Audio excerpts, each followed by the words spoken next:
मैं जहां तुमको बुलाता हूं वहां तक आओ, मेरी नजरों से गुजर कर दिलो जान तक आओ।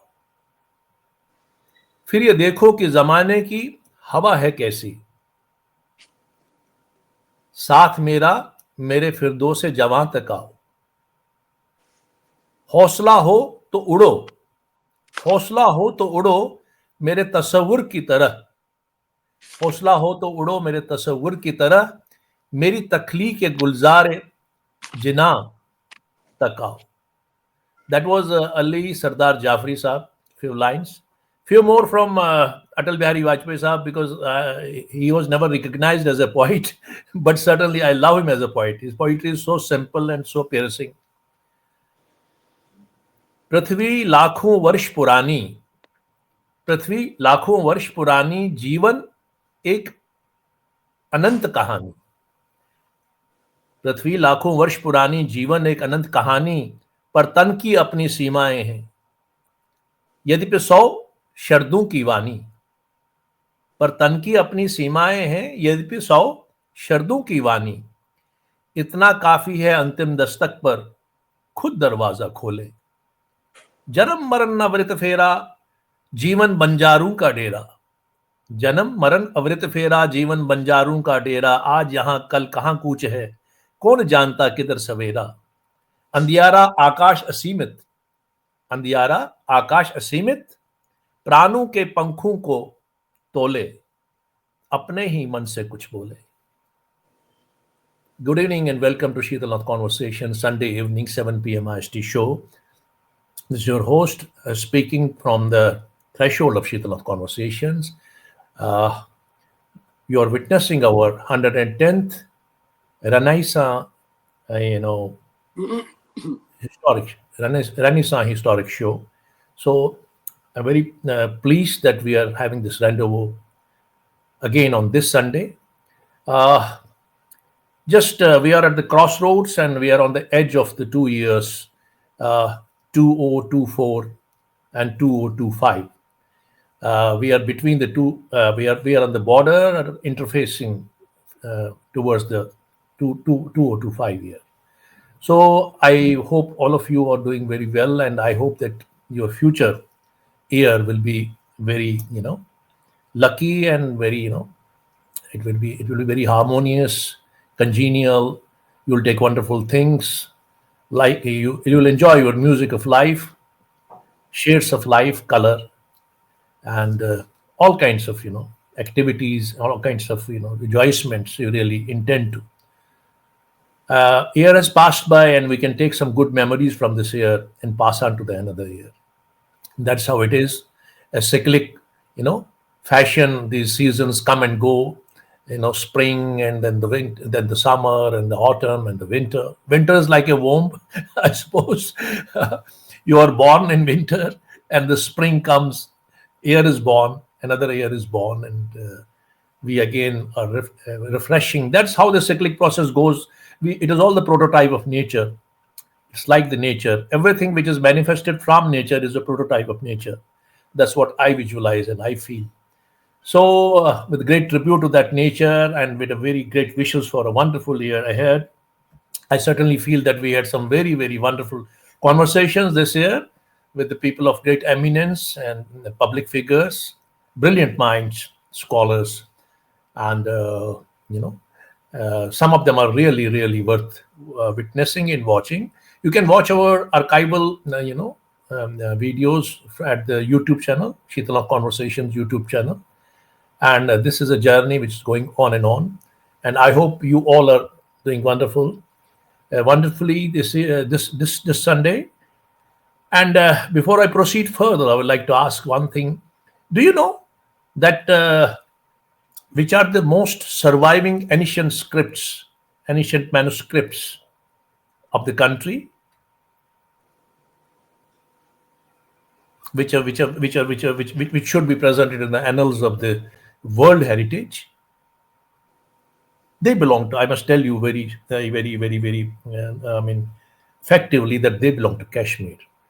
So today's our topic and conversation will revolve something around our ancient manuscripts from Kashmir. which have added to the World Heritage.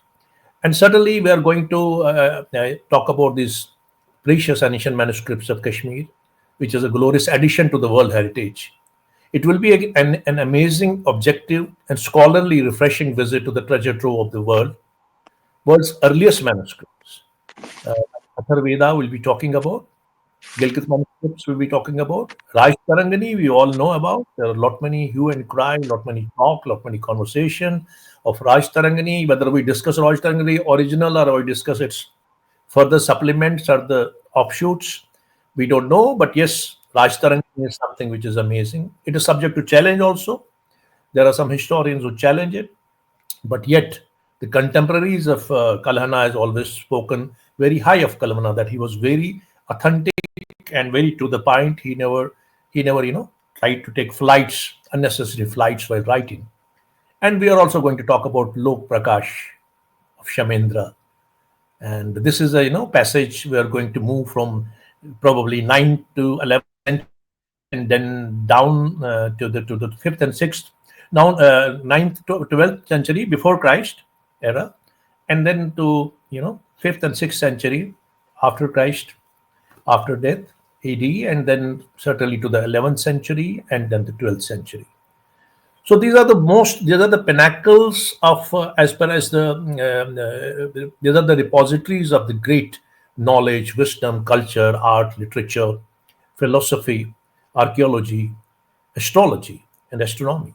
So the certainly, I mean, we will be talking about from a very fresher, very very brilliant, and very another very deeper into it. We'll go diverge into its very deeper layers, and certainly try to find out and bring out something fresh, something objective, in a very very entirely different perspective, a different scholarly perspective. Because today we have with us a very very eminent scholar, Dr. S.N. Pandita Saab, and he has been on to Shitalath Conversations twice before, and his shows are of much demand. They are valued very much because of his authenticity in his research, and he puts in heart and blood into those researches, and his research is something which I really personally I'm very admiring always. Uh, yes, certainly this is a great opportunity to have a face-to-face conversation with him, especially on these great you know chronicles, like the manuscripts of ancient Kashmir, ancient India. So he's a widely traveled writer, researcher, author, a visiting scholar who has presented research papers on Kashmir's heritage, culture, literature, language in the most prestigious national and international universities and venues. Dr. Surendranath Pandita is an author of more than 9 books, well-known books, of the history of collaboration of scholarship by Western and Kashmiri scholars in the 19th and 20th century, and has scripted and co-directed several documentaries and heritage films. He's a multifaceted personality who has been teaching our civil servants, and he has been into the higher teaching in the faculty in the higher technical education and the banking and the corporate corporate affairs. So there are many many things to be talked about. But today our subject matter is not Dr. Pandita. In fact, we are going to just have a conversation on him to talk about this great Gilgit script, Atharveda, and this Loka Prakasha and other things. But slightly, I'm impressed by his work. So I like to just explain you about some of his books. Western Indologist and Sanskrit Savants of Kashmir.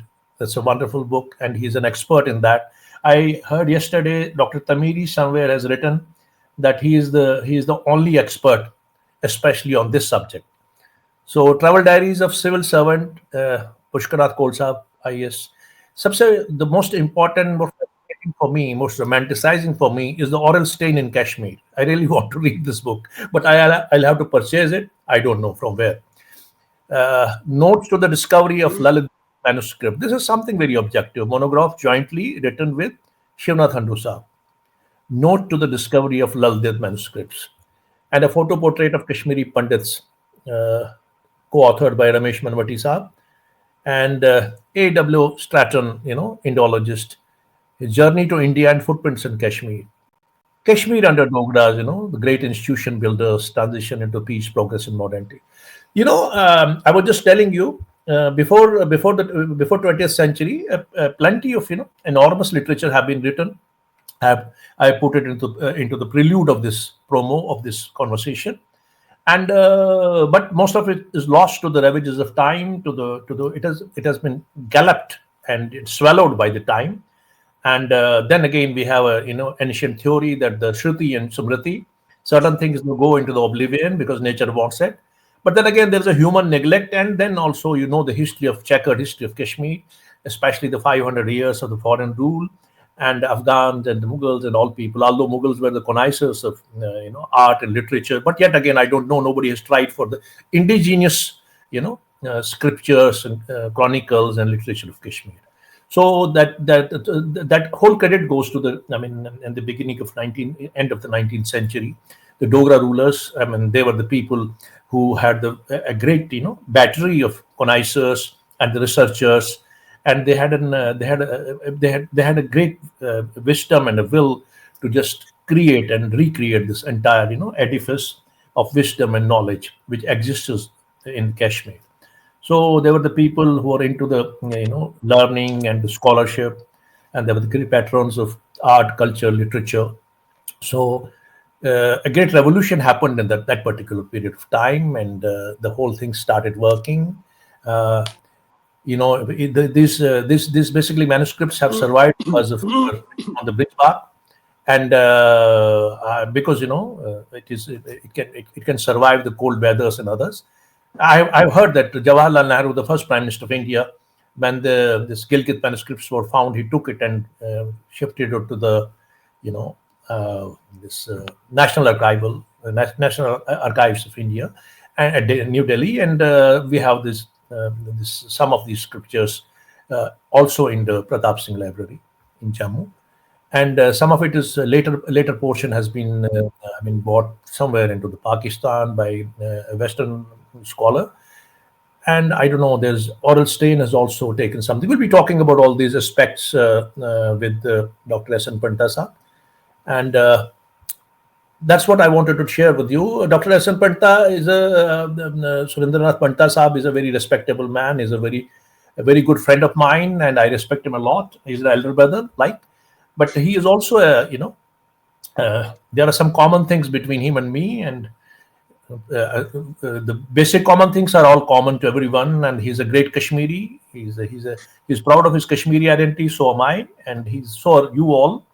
And he's a proud Indian. So am I, and he is a proud humanist. So am I. Besides that, I think he has studied into the former named Prince of Wales, which is now GGM Science College. It is lost its glory, but I'm talking about those times in 70s and 80s. So he might have been my senior by a few years. I don't know. And last but not least, he was he's a Sathu boy. So we are both inhabitants of Sathu, and Sathu is known for so many things. And we don't have today's topic is not all about Sathu.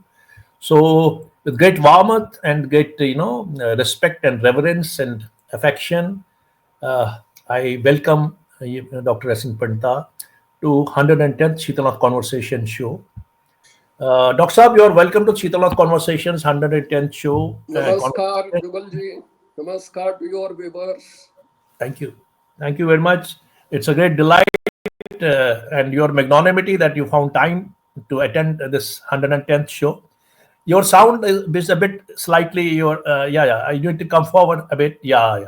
Probably yes. I don't know. Is it all right now? Is it all right? It is better if you move to the left side. Yeah, left side will be far better. Yeah. Is it good? Slightly better. Yes. Please. Jugalji, thank you very much for your excellent introduction.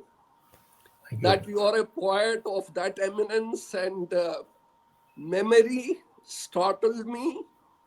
Then whatever you talked about me was unnecessary. The focus is on the subject of manuscripts rather than on me. I must also confess to the fact that research and knowledge has no end. There That's is right. no end to research. That I am a good researcher or anyone is not a good researcher, there are no yardsticks. The Okay. basic fact remains that human inquisitiveness must keep on drawing people to unearth the truth, which most of the time lies buried under the debris of distortion, hearsay, and untruth. That is why Today's Sheetal, that is why Sheetala's conversations, I try my level best to bring people like you who you are very see, authentic in their research. the Yes. chosen topic by you that we'll talk about some rare manuscripts of Kashmir. Let me give a brief perspective of the manuscript world, particularly that of India, and focused on Kashmir. Before I go specifically into each of the Please, manuscripts you please, please, wanted to sir. speak about,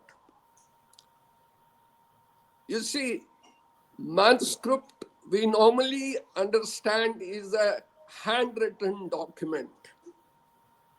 Anything written in hand worth a subject to be written about is a manuscript. But in Yes. today's world, if anybody even types something, he calls it a manuscript. It's a typescript. Types. You know, manuscript has become so general a term that we tend to say anything is a manuscript. Now, there are many things before printing had come, before typewriters had come. Everything was handwritten, and anything that's only handwritten is a manuscript. Now, coming to the manuscript history with respect to Kashmir, in my little knowledge, in my little awareness about the subject, this fascinating story has no beginning and no end. And the marvel of this story is that from whichever part of this long story you begin, it appears to be the beginning. And where you stop, because of your limited knowledge, you think the story has ended. But there But it is a never ends story before it, and there is always a story after it. after it. That's true. Coming to the manuscript awareness in Kashmir, all of us know that Kashmir passed through dark ages of couple of 100 years, 600 years of the Islamic Six era. heads. And it was practically the age of darkness.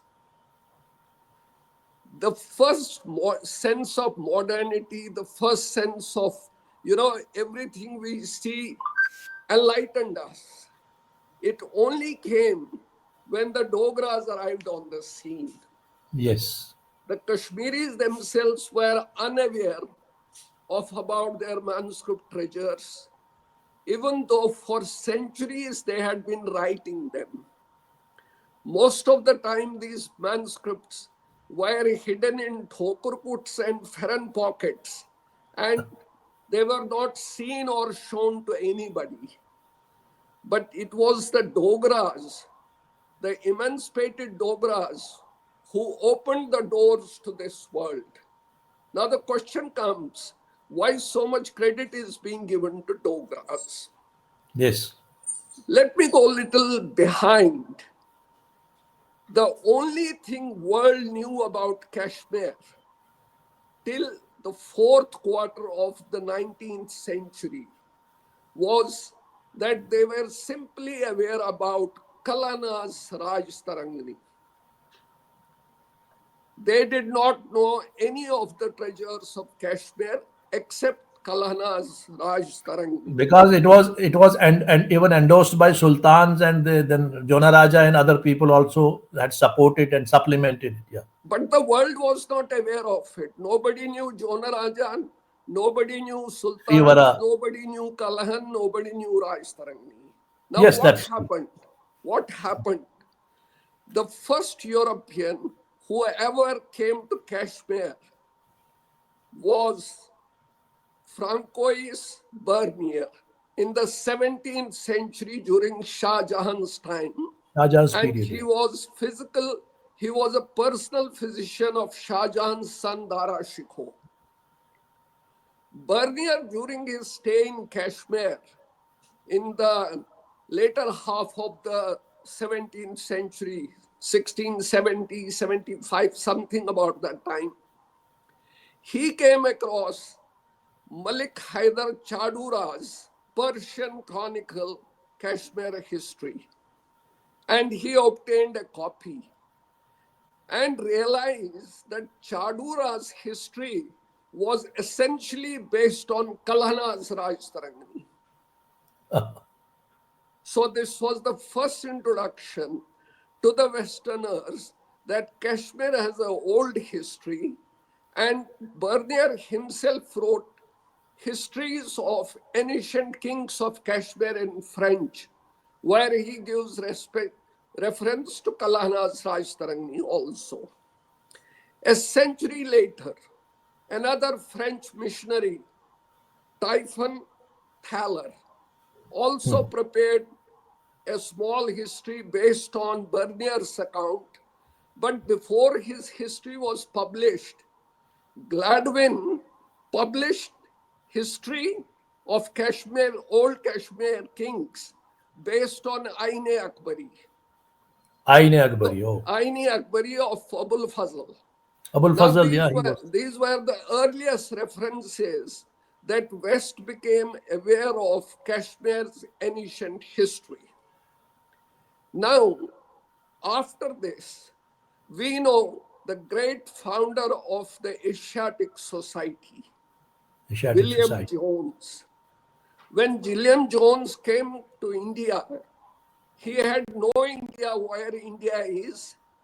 In his map, there was no India and there was no Sanskrit. All William was aware about the Middle East. He was aware about China. Turkey and was only interested in Persian literature. Persian literature. But once he landed in Calcutta as the judge of the Supreme Court, as a judge, he realized if I have to dispense judgments which are fair enough, then I must know something about the laws of the people. And majority of them are Hindus. And Hindus had been writing in Sanskrit, in Devanagari. So this prompted Williams to study Sanskrit and came to the scriptures of India based scriptures that were primarily books of law. Now, once he became aware of Sanskrit, William Jones put in his personal diary on top, on priority, one of the things he will do in India is write about the ancient history of Kashmir and its kings. But unfortunately, William Jones died very young at the age of 48 in 1794, and nothing happened, only the awareness that there is Kalhana's Rajtarangani waiting to be dealt with. The first Britisher who attempted to edit some parts of Kalhana's Rajtarangani was Thomas Coolbrooke. He got a corrupted Devanagari copy of it from some Pandits in Calcutta and produced a copy, but took 20 years to publish it. So 20 years. Coolbrooke's partial Rajtarangani appeared only in 1825. 10 years later, another Britisher who was principal of the Calcutta Madrasa College, his name was Horace Hayman Wilson, H.H. Wilson. H.S. He Wilson. took 3 Devanagari copies, corrupt copies from the Pandits at Calcutta, which contained only 6 cantos of Kalhana's Rajtarangani, and edited them in 1825. In 1835, 10 years later. But again, this Rajtarangani was also based on corrupt copies. Corrupted ones. Corrupted. Of course, before these two people, Wilson and Coolbrook had attempted versions of Kalana's Rajtarangni. William Yes, yes, please. Moorcraft, who traveled to Kashmir and Ladakh, also obtained a copy of the Rajtarangni and produced a copy, though he did not publish. But even this copy had lot of corruptions. 5 years later, in 1840, another French, Anthony Troyer, he prepared a French translation, but all the materials essentially were the corrupt materials.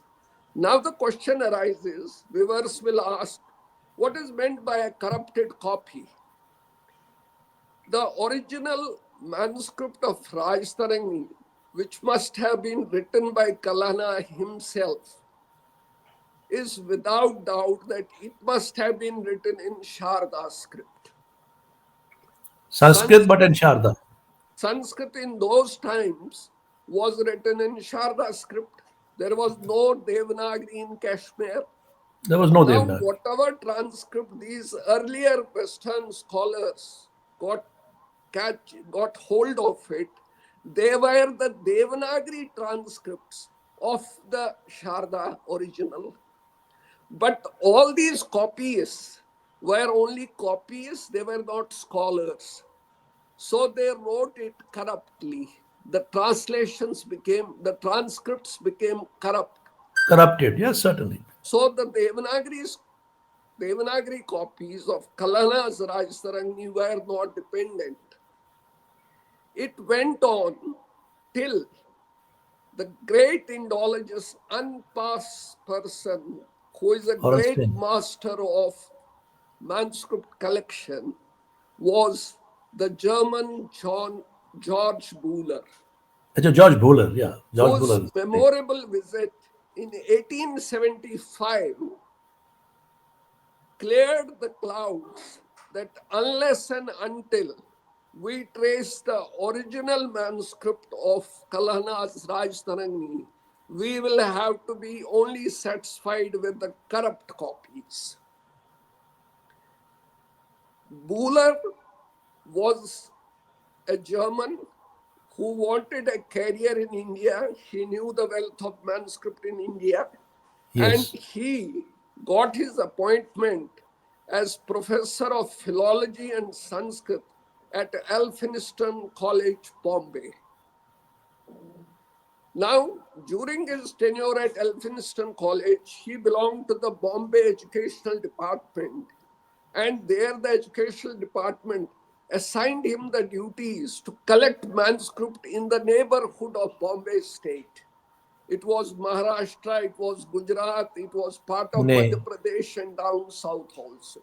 And he collected several hundred manuscripts, which he paid to Bombay Municipality, which he paid to Indian Imperial Library, and more than 500 he also gave to Berlin University, though under the permission of the British India government. Now, once the Britishers realized that there is such a wealth of manuscripts in India, Buhler was ordered to make survey of manuscripts in all private collections. And one of the assignment was to him to trace and discover manuscripts in Rajputana, Central India, and Kashmir. So with the orders of the government, Buhler came to Rajputana, he went to Central Asia and landed in Srinagar on August 11, 1875, to collect manuscripts from private sources. Fine. Before Buhler started his journey from Surat, he came to Ambala, he came to Lahore, then Delhi. He had an advisor in the name of Pandit Radhakrishnan at Lahore, who was an old Kashmiri and a very eminent scholar with lot of collections in his personal library. Radhakrishnan informed Buller the contacts you should meet in Srinagar in Kashmir, and also gave him an advice that you should recommend to Government of India that all private library of manuscripts anywhere should be catalogued. Till then, there was no catalogue of any private library in India.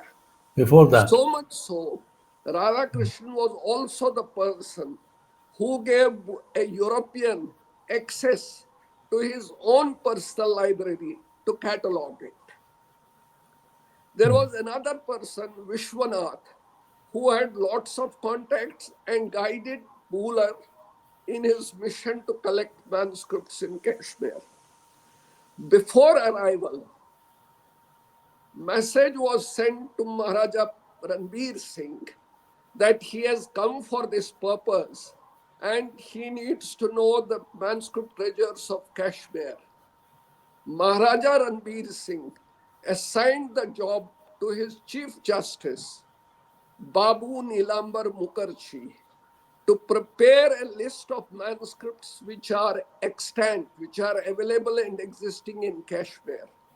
So Mukherjee prepared a list of 700 titles.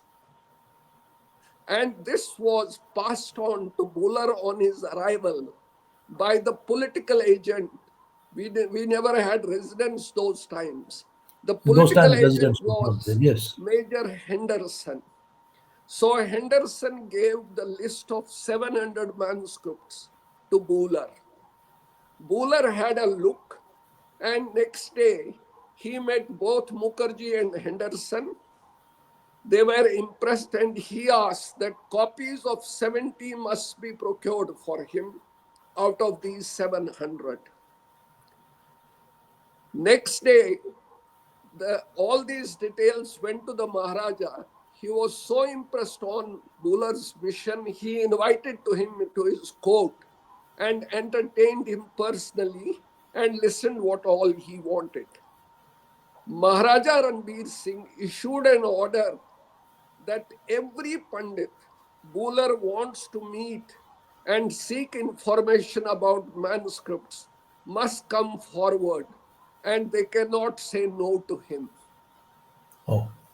And whatever Buller would desire from them, they should make it available to him. Royal order. That must have been the royal That was order. the royal order by Ranbir Singh given in favor of Buller. Buller identified 22 Kashmiri Pandits who were known to have the treasure stock of 700 titles. Out of this, Buller personally visited 6 or 7 households. From the rest, he only gathered the list what all they have. And after seeing this list, he asked for 160 of them. In the meantime, Maharaja also entertained Buller by taking him around the Pathshala and showed him his school and how the classes are concerned. Buller was impressed. Now, in all this, Buller knew that if I have to find something about Rajtarangni, the original manuscript, then I must get it.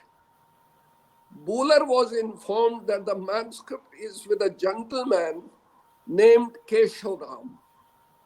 Now, this Kesharam was the grandson of Pandit Shopadhyay, the great Shaiva master of the 16th century, 16th or 17th century. Okay. But Buller faced a problem. Kesharam was too old to go out, and his habits, by habit, he was not a person who will go and meet people. Rather, he Okay. would prefer anybody should come to my place, and then whatever he needs to know from me, I let him know. Temperament. So here was an exception that Buller was obliged to visit Kesharam's home for searching the manuscript of Rajtarangni.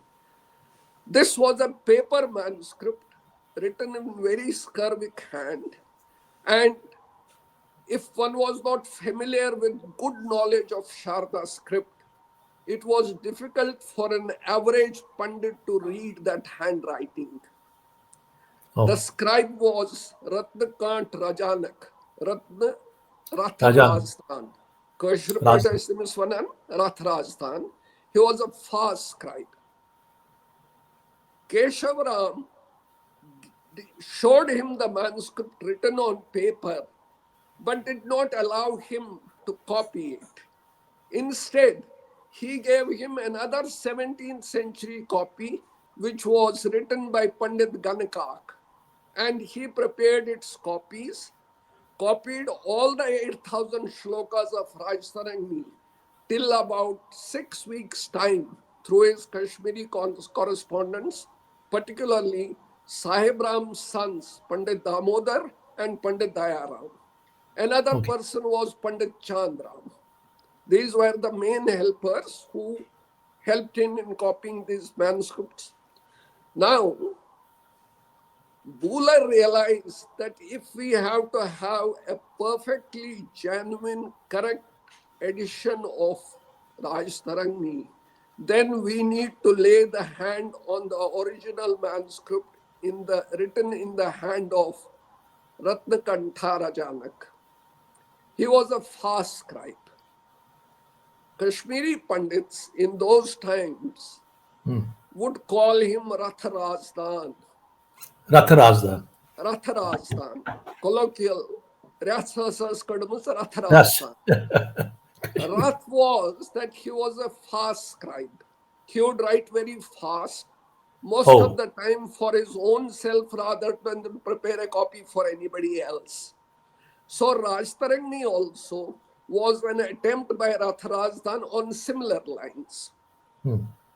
Now this Keshav Ram's family was the only family in Kashmir which for 9 generations had the copy of the original manuscript from one generation to another generation. they were But beholding Keshav it, Ram, but they didn't. I mean, nobody was knowing from the external world about it. nobody knew till Buller said the owner of the manuscript is Shupadhyay's grandson, Keshav Ram. But Okay. Keshav Ram maintained a policy. No one can touch it. It's a sacred thing, but it's here. Buller called it Codex Archetypus, the original manuscript of Rajtarangni. And after he completed his tour by the end of October, he had collected 300 manuscripts, packed in 6 tin-lined boxes so that rust doesn't affect them, and packed them and took them with him to Bombay, which finally found way to today's Bhandarkar Oriental Research Institute, BORI. Institute. Yes, At I see. that time, his collection became part of Elphinstone College and Deccan College, Pune. Now, as Buller went, he knew that it's a paper manuscript. How come Kalhana's time paper would have been used? Which The bark? It has to be Kashmiris which had bark or other thing. Yeah, the Kashmiris had the tradition of writing on birch bark. birch bark. Yeah. So obviously, Kashmir is for that Buller, matter, Indian in other parts of India as well. Birch bark was, it was practiced. papyrus. It was papyrus, the palm leaf in other parts of India, not Okay, birch bark. Birch bark only grows about 12,000 feet. 5,000 feet. So there would be no birch trees in rest of India. But in Kashmir, the writing material was birch bark. So Buller insisted with his Kashmiri correspondence. Lo and behold, I am not convinced. You tell me there is no birch manuscript. There must have been, and you got to find it for me. All Pandits came with the same sulken face and same story. Sir, this is the oldest and this is the only one, which is with Kesharam. There is nothing more than that. Buller heard it with little disappointment, but one day, Chandram, when he met Buller, he was sad and with a sunken face. Buller asked him, "What's wrong with you?" He said, "We all tried our best to find a birch manuscript of the original Rajtarangni. But I must tell you that when I was a young boy, I had seen it with my father in his library. Oh, But those times were very harsh. The Afghans, the Pathans were ruling, and they were very ruthless with these sacred things. And my father had kept it in the puja room, the Thokur Kot. He preferred it that it better be thrown into the holy vitasta rather than oh. getting desecrated. It was So the so much revered and so much respected, revered, so the sacred. original birch bark manuscript was thrown into river Vitasta by Chandram's father, only to keep it sacred. And there was also a tradition in Kashmir that Pandits would immerse holy books, which they feared the Afghans would desecrate. They would prefer to throw it to the river. So Buller recorded, after this, there was no hope of the original birch manuscript. So we have to be content with Keshav Codex Archetypus. Now, Buller himself also did not get access to it. When he went back to Vienna, he left India. There, fortunately, his student was Oral Stein. Buller narrated these stories to Stein, and more particularly the story about Rajtarangni, how it is possible.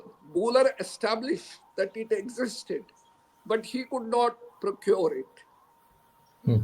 Fired by his teacher's zeal, Stein wanted to see that if he could be lucky enough and finds a way to go to India and then try obtaining a copy of the Codex Archetypus. Now, what happened? Stein finished his PhD from Tübingen in 1883, did his postdoctorals from London, Cambridge, and Oxford. And He was after Hungarian, finishing, or he Sten was was born Hungarian? Hungarian, but naturalized British citizen. He became British citizen in 1904. And that too, in what we now have POK. He was naturalized as British in a place called Batakundi, a little beyond Hunza. So it Hunza. was part of J&K at that time. So he took the oath of allegiance in Batkundi, which is now POK. Now, Buller told his teacher, "Now help me way out. I have finished my formal academic courses." He said, "If you want to go to Oxford, 180 pounds are waiting for you. But if you want a career, then road leads to dusty India." Dusty India. Stein chose a career to dusty India. But how could he have gone? How could he have found to go to India? But he Buller, was in the central. He has worked in the Central Asia also as an archaeologist or something like that. Yeah. only after he came to India first. He came to Acha, Kashmir. after India. Okay. After India, he went to Central Asia. Now, luck was on Stein's side. Stein's maternal uncle was a great ophthalmologist and the only ophthalmologist in entire Europe by the name Ignaz Hischler. Hischler had great contacts with the British circles. And among us those, he knew two people of the Viceroy's Council, Sir Henry Rawlinson and Sir Henry Yule, who were on the Viceroy's Council. Hischler said one day Stein came to visit his uncle where these two gentlemen were also with his uncle, gossiping. He introduced his nephew to them and told them that he is so and so qualified and a bright young man, looks for an employment. Yule told Hitler, is he interested to go to India? He said, why shouldn't he go? Yule said him, then there is a vacancy of dual positions, one of the registrar of Punjab University and that of the principal of the Oriental College at Lahore. He has to take both the positions and I'll recommend him. Now, once Yule said, Rawlinson endorsed, and that is how the Viceroy's Council recommended Stein's appointment at Lahore as registrar of the university and simultaneously the principal of the Oriental College. Oh. So he left Budapest on way to India from the port of Brindisi and landed in early 1887 in Lahore.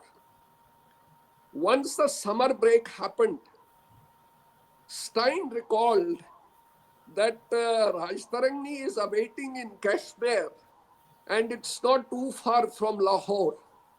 Why don't I spend my holidays in Srinagar and beat the oven heat of Lahore and go to the Venus of Asia? So he takes a passage. Orlstein was a PhD from he had completed his PhD in Sanskrit. From Tubingen, from classical languages and Yeah. Latin. Yes. And That is something great. And then did his postdoctoral from 3 universities, London, Postdoctoral. Oxford, and Cambridge. Now he came to Kashmir in search of Codex Archetypus. Fortunately, he knew the story that Buller could not get access to this. And how does he go? Fortunately, one of the pupils he had at the Oriental College was Hari Krishna Kaul. We all know as Raja Hari Krishna Kaul, who eventually even became the Prime Minister of J&K in 1931. Stein told Hari Krishna Kaul, look here, your father is the member of the Maharaja's Council, Pandit Suraj Kaul. Why don't you impress your father? I'm interested to have this manuscript and edit the Rajtarangni. Do help me. Now a student, how would he deny his great teacher not to help him? Hari Krishna Kaul placed the request to Suraj Kaul and told him that my teacher wants it. Suraj Kaul said, I'll find out. When Suraj Kaul found out where the manuscript is, it was told to him that the owner Keshav Ram has since died by the time Buller had seen it 13 years ago. The year was 1888 summer. And where is the manuscript? It was divided between his 3 sons because no one wanted to part with the family heirloom of 9 generations. So they had torn the manuscript into 3 parts pieces, and respective sons took the respective portions. All the 3 sons maintained the same policy. We cannot part with these. But inducements, pressure, Maharaja's orders, whatever it might have been, Suraj Kaul was able to collect these 3 parts from these 3 owners and hand it over to Stein. Now, how did it happen? When Stein had first arrived in Srinagar, he was greeted by Pandit Suraj Kaul, who knew what his purpose was, because Stein's vice-chancellor, Dr. Rattigan, had already sent a letter of recommendation to Suraj Kaul that you help him in procuring the original manuscript of Rajtarangni. So Suraj called and invited to him his place. He called many Pandits to converse with Stein in Sanskrit. And as a gift, as a parting gift, to say him that the Darbar is supporting him, he was presented with a dal, mev dal, an equity Oh, of fruits and vegetables. And it was presented to him, symbolizing that you have our support, we will help you. Next day, Suraj Kaul invited Raja Amar Singh to his place and asked Stein also to come and meet him. Raja Amar Singh knew Sanskrit and made Stein to speak Sanskrit and tell him what is the status of Sanskrit learning in Europe. He was convinced, the Pandits were convinced that he is well aware of Sanskrit, he must be helped. So Suraj Kaul eventually got these three pieces, three parts of the Rajtarani Codex manuscript from the three sons of the owner, Keshav who had died, and the whole manuscript landed in Stein's hands. stands and But not sure a year earlier that he would get it, he had still got two copies prepared from the manuscripts of Govind Kaul and Balbhadra Razdan and oh, compared this codex with them and finally asked Govind Kaul to prepare a perfect copy of the manuscript. The year was 1890. Now, Stein remembered that my teacher could not touch and see this rare manuscript. I must take it to Vienna, show it to my teacher, and he'll be happy, and I'll also have his guidance how to deal with it. So Stein took this manuscript to Vienna in 1890 to show it to his guru. While on his way back, this manuscript, by an error, was in a box dropped by a Flemish porter instead on the deck of the ship at Ostende Harbor. The box, which fell contained down. this manuscript, went into the sea Oh and my, got yes, yes, I have immersed heard and about that. soaked. It gave Stein a shock. Lo and behold, what do I do? I have taken it on loan. I had to work on it, and now it's immersed by the corrosive seawater, and the paper must have got tattered. So he opened the box and fortunately saw that seawater had not affected the paper Oh, because it was the traditional kosher dag kakud, pounded paper which the Kashmiris would make. It was a kind of a parchment, oh, I see. not the That's a great conventional information. fiber paper.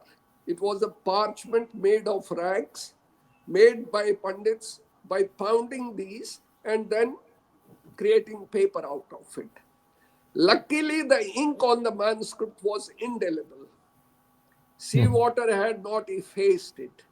So the entire manuscript was intact. Fortunate. So Stein started working on it and returned these three parts to the respective owners.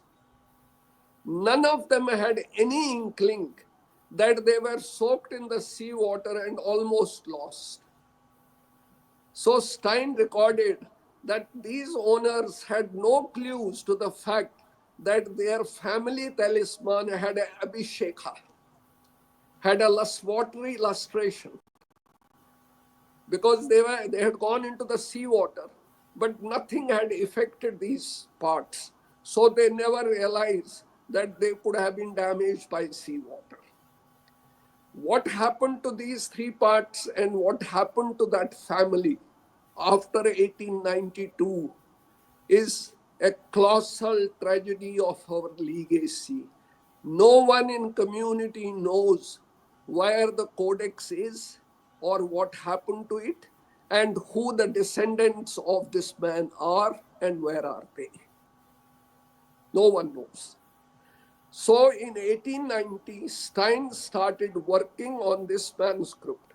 with the help of two Pandits, mainly Govind Kaul and in the later parts with Pandit Mukundram Shastri. Kudram Shastri and Govind Kaur. By They were, April they were the 91, courtiers. They were both the huh? courtiers. They were both the courtiers. Courtier, Alright. courtier, both of them were courtiers. Of course, Okay. Govind Kaul died quite young at the age of about 49, 50 in 1899, when Stein himself was in Sikkim, separated by the entire breadth of India. He was not present when his best Indian friend died.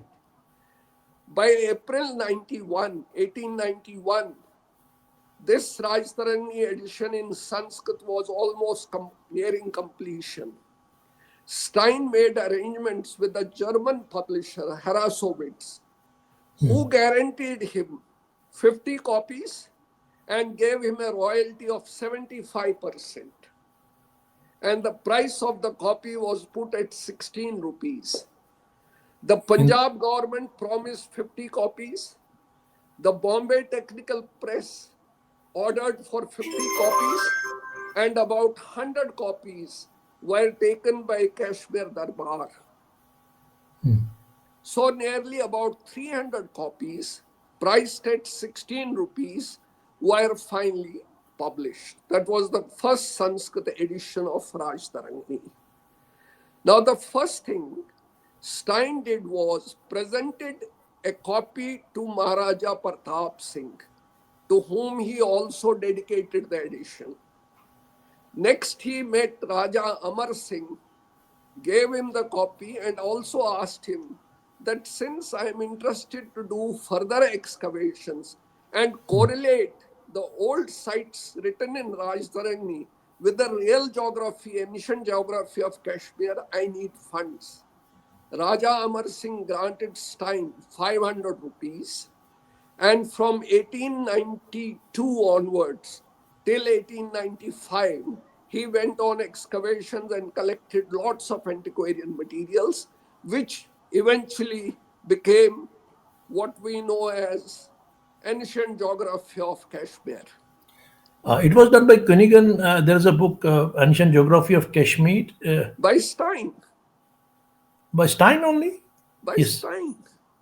Ancient geography of India is Okay. Cunningham. That's Ancient geography of India is Alexander Cunningham, but Alexander ancient Cunningham. geography of Kashmir That's is Alexander Stein. Cunningham. That's what. I have the book one. That book is I have. It is in my library. Yes, that's Cunningham.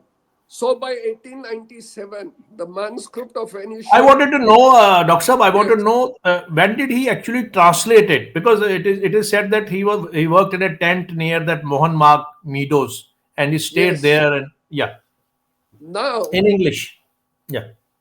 for more access for the Europeans, Stein decided to have it translated into English with exegesis, with notes and references, making index of all the places, all the events. And this work Stein did with the help of two people mainly, Pandit Mukundram Shastri and my grandfather Nityanand Shastri. Nityanand Shastri. So the English translation appeared finally, published by Constable in England in 1900.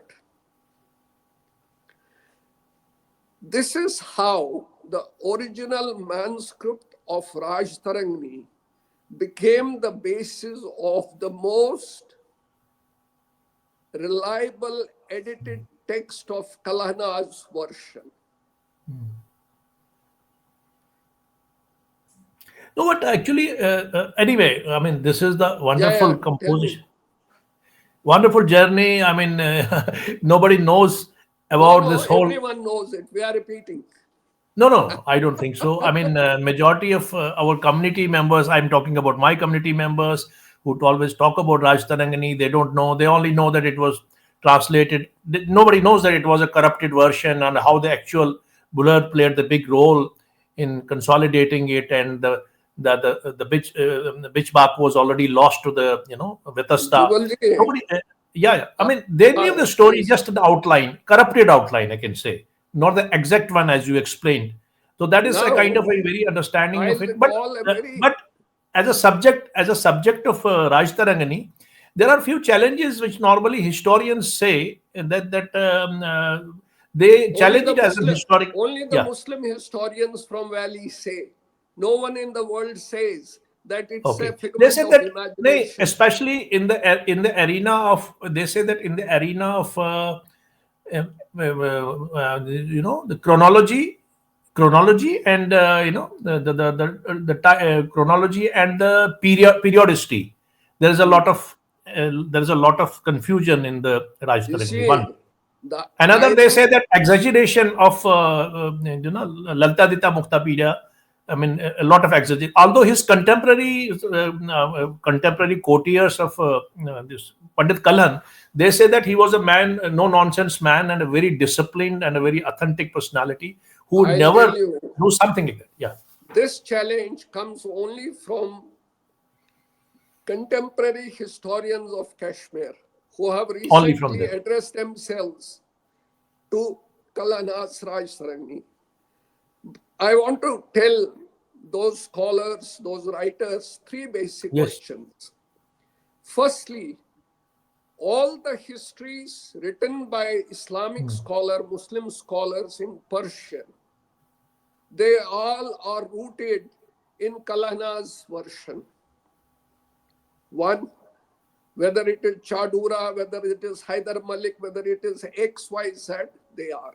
Secondly, we must understand modern sense of historiography and writing history.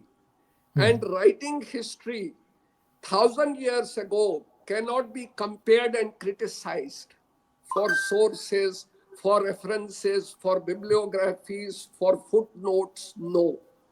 Then it must also be taken into account that Sanskrit is God's language. There is no ordinariness in this expression. It's always in superlative terms. That's very right. That I There's understand. nothing, there's nothing mediocre in Sanskrit. Even it There's has nothing ordinary. If as he you as says, you as you mentioned God, because I probably think it is superlative, you said. But besides that, I also understand of late, because I was handicapped by, I would never we never were taught Sanskrit by our parents. So I tried very late. A bit I tried because I had some time, and moment I started just understanding a bit of this Sanskrit terminology, grammar, and other things, I found that my cognitive apparatus, it got a very stimulating change. So it coincides with something, because there are some German schools and many other schools in the West who teach young children Sanskrit. Sanskrit, because Sanskrit has some construct which has some effect of the yes, human yes, yes, cognitive yes, apparatus. yes. That's what I said. You see, for instance, Kalana might have written something about that it was a bright day with full sun, which illuminated like million suns. Now, this word million is questioned today by contemporary historians. What do you mean by million suns? It means abundance, It abundance, means abundance of light, abundance of abundance. It could be sunlight, a metaphor. He was that a it poet. could It be a was a bright poetry. It day was a verse, three verse. because Yeah. he wrote it in a poetic meter. It was not prosic. Or there were 10 million uh, temples which emerged from this or that. This is not to mean that this is exaggeration. It's only to indicate the abundance. Since Sanskrit is such a powerful and rich language, it doesn't count in tens and twenties and hundreds. So, that sense to communicate and to portray the strength of the argument, they use these exaggerations.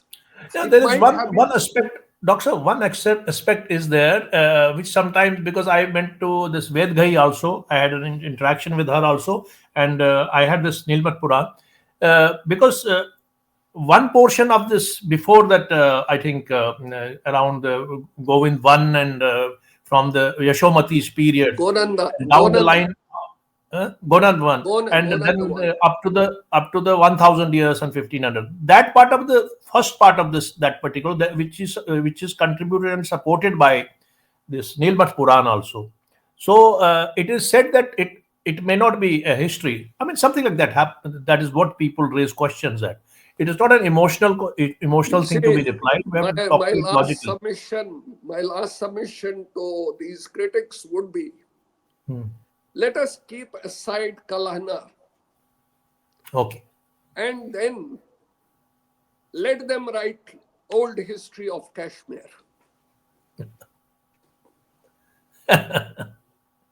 Let's put Kalana. And Kalana also declares that since those works are not available, but he has utilized those, several, Hail Raja, some other names, I can't recall all those names, and he based on that. Now, if we remove this record of the Hindu histories, then the There's Persian no versions of these histories, let me see how many of the contemporary scholars who criticize can come Kalana out and with some. No, intentionally that is come out absolutely with the ancient history. It will be that's a a blank farcical. page. That's a It will farcical be to a, even think so on there those is a terms. great falsity in this assertion that Yeah. Kalanas is a figment of imagination. No, it's not. It is Certainly. to belittle scholarship, it is to belittle tradition, it's to belittle history as it was. Hmm. You see, to I sit agree. I in agree. judgment is very easy.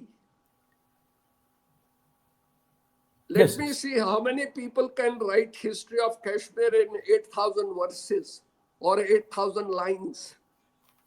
Nobody. Without the support of these documents, nothing is there. There's nothing. I mean, as you explained, such a great Western servants, they came from such far land with a commission to work on this, and there was no non-seriousness on this on their part. At least they had to reply to the king, they had to reply to the queen, the empire and the bureaucracy and the establishment, and be loyal to the king here also as well, the monarchy here, Dogra monarchy as well. How could they? It's not And question of how being loyal meticulously and you everything. explain the Buller's construct, the methodology of research. I mean, that is something very meticulous, You very, see, very, very you effective. see, let me state it very categorically. Kashmir's past, known to the world, known to us as Kashmiri Pandits, and known to our fellow brothers, Kashmiri Muslims in the valley, would have remained unknown and dark Without for Dogra's all times to come, but for two people, George Buller and Oral Stein. oral style. Oh, the wonderful people. Nobody knew Kalhana, nobody knew Abhinav Gupta, nobody knew Shava text, nobody knew anything. Who first identified Shava text in Kashmir? It was Buller. Who gave us the edited version, right or wrong? It was Stein.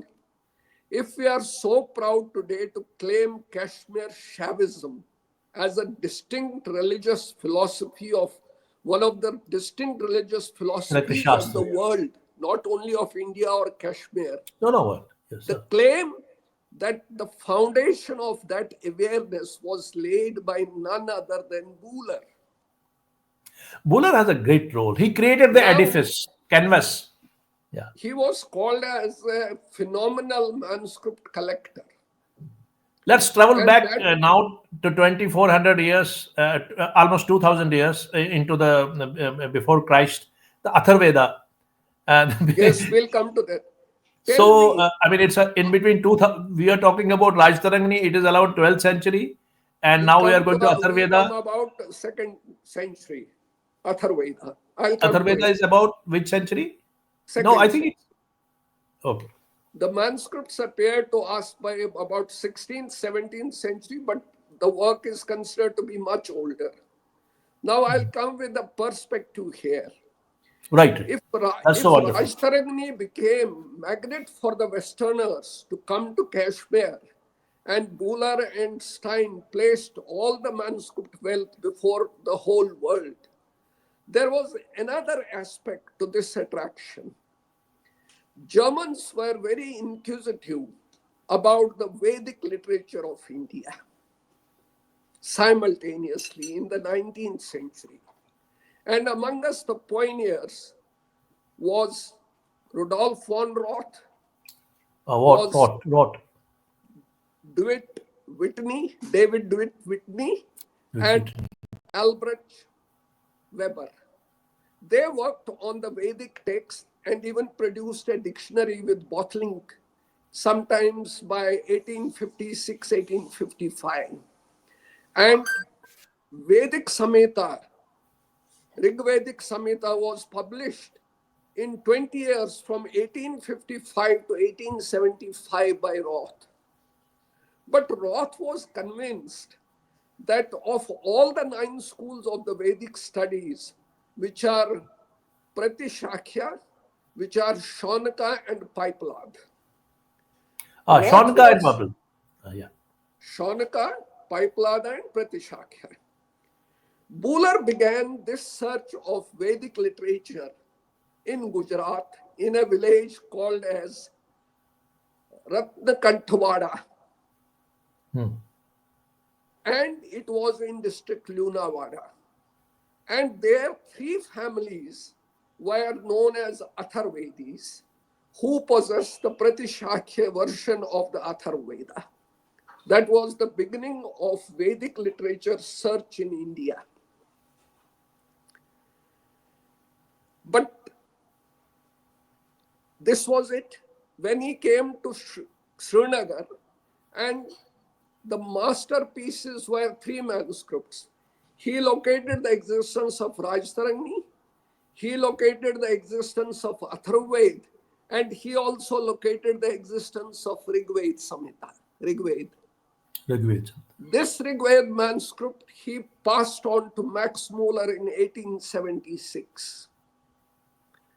But Paiplad did not fall into Buller's hand. This Paiplad Atharved did not fall into Buller's hand, but Buller is still connected to it. Now I'll relate the story about the Atharved manuscript. Okay, please. Roth insisted the British authorities in India that I want this manuscript. He impressed and persuaded them for years by official and quasi-official private influences. I want to have this manuscript. And it was asked to Roth, where in India does it exist?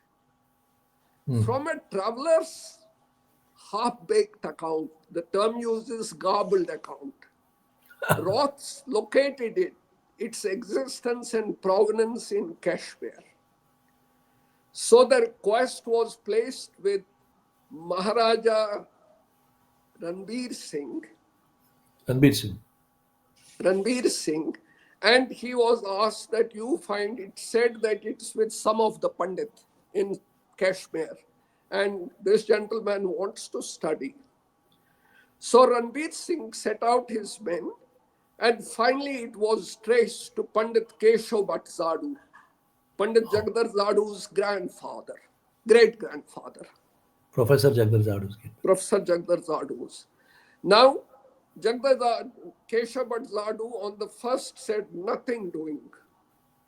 I cannot part. This is a family heirloom. Inducements followed, pressure followed, and Keshav Bhatt Zadu had to relent. But he only relented on 2 conditions. That give me time to prepare a copy for myself, and another copy which must be kept in the Royal Library of Ranbir Singh, what we today know as the famous Raghunath Temple Library. Yes. I've gone there once, twice. A copy of Atharved Paiplad Shak still exists in the Raghunath Temple Library.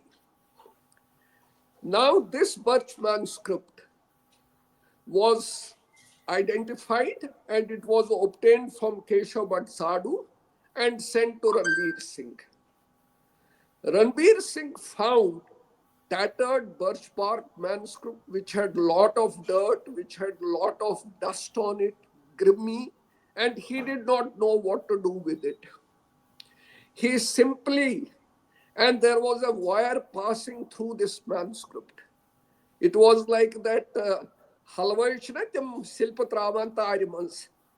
Ah, They put those tokens in a wire. tokens in earlier time So used to be all there. these birch bark folios had a hole in the middle, and these folios were stuck in a wire, in a round wire with a tie, and it was handed over to Ranbir Singh. Ranbir Singh knew nothing about it. He said, damn it, it's for the Britishers now, what they want to do with it. He sent it to the Lieutenant Governor at Calcutta of the British Viceroy's office mansion. He Summer was capital. William Muir, Lieutenant Summer Governor capital of British William India. Muir. Yeah. When Muir saw this tattered, grimy birch bark thing, and he said, what nonsense has landed in my hand? But they are saying that it's very important. So he knew Buller's reputation.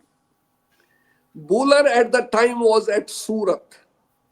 A telegram was sent by the Viceroy's office, Viceregal mansion, to Buller to come to Calcutta and survey the manuscript. William Muir, the governor, lieutenant governor, simply handed over this bundle of messy birch bark to Buller's hands. And Buller had a look and knew what this birch bark was.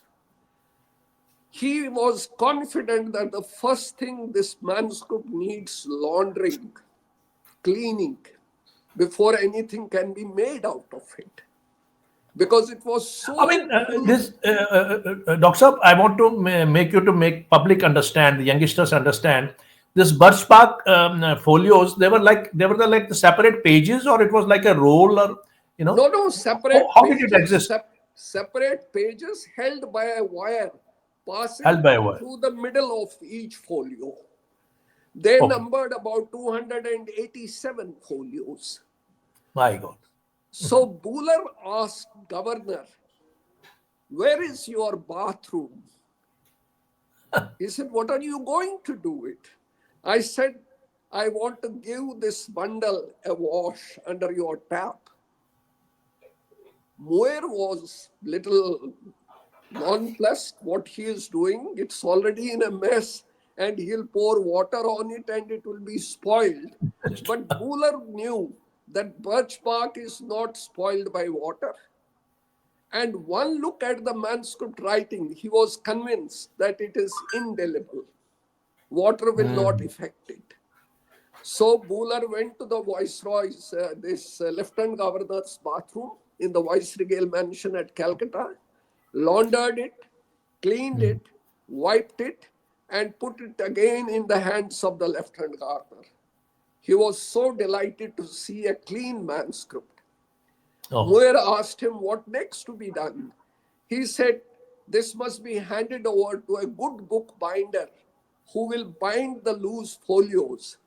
And a week later, this well-bound birch bark volume was sent to Von Roth into Bingen. So Buller was again responsible to rescue the Atharvaveda of the Pipelad Shak. And the beauty of this manuscript was that it was the only copy of its version anywhere in the world. There was no Pipelad manuscript of Atharvaveda anywhere in India. Of course, there were 9 traditions, only 3 had survived. And in the Pipelad, this particular manuscript of Keshav Bhatt Sadhu was the only copy. Of course, he made 2 copies, but the original one on birch bark, which was attributed to 17th century, was sent to Roth. The condition set by Keshav Bhatt Sadhu was that it's a loan. But lo and behold, it's almost 150 years now, 1876 to 2024, 149 years, 48 years. The original has never come back to India. Oh my It is God. never returned to the owner during his lifetime, nor to his descendants later, and not to the place of its origin, Kashmir. In 2002, Where does it lie? It is in some museum there or any? Yeah. Atharvaved Pipelad Shah is the greatest Eastern treasure in any European library collection, and the manuscript today lies on the shelves of Tübingen University in Germany. When there was a movement kind of a thing when various nations started claiming this colonial loot, that our heritage, our relics, our artifacts have gone to various places in the world, we must also claim. I was the first person to write about it, that Atharva went outside India as a loan. It should return to India. This somehow catch the imagination of some authorities, and government of India insisted with the German government that you must return Pipelad Atharvaved back to India. Yes. That's happening But they, nowadays.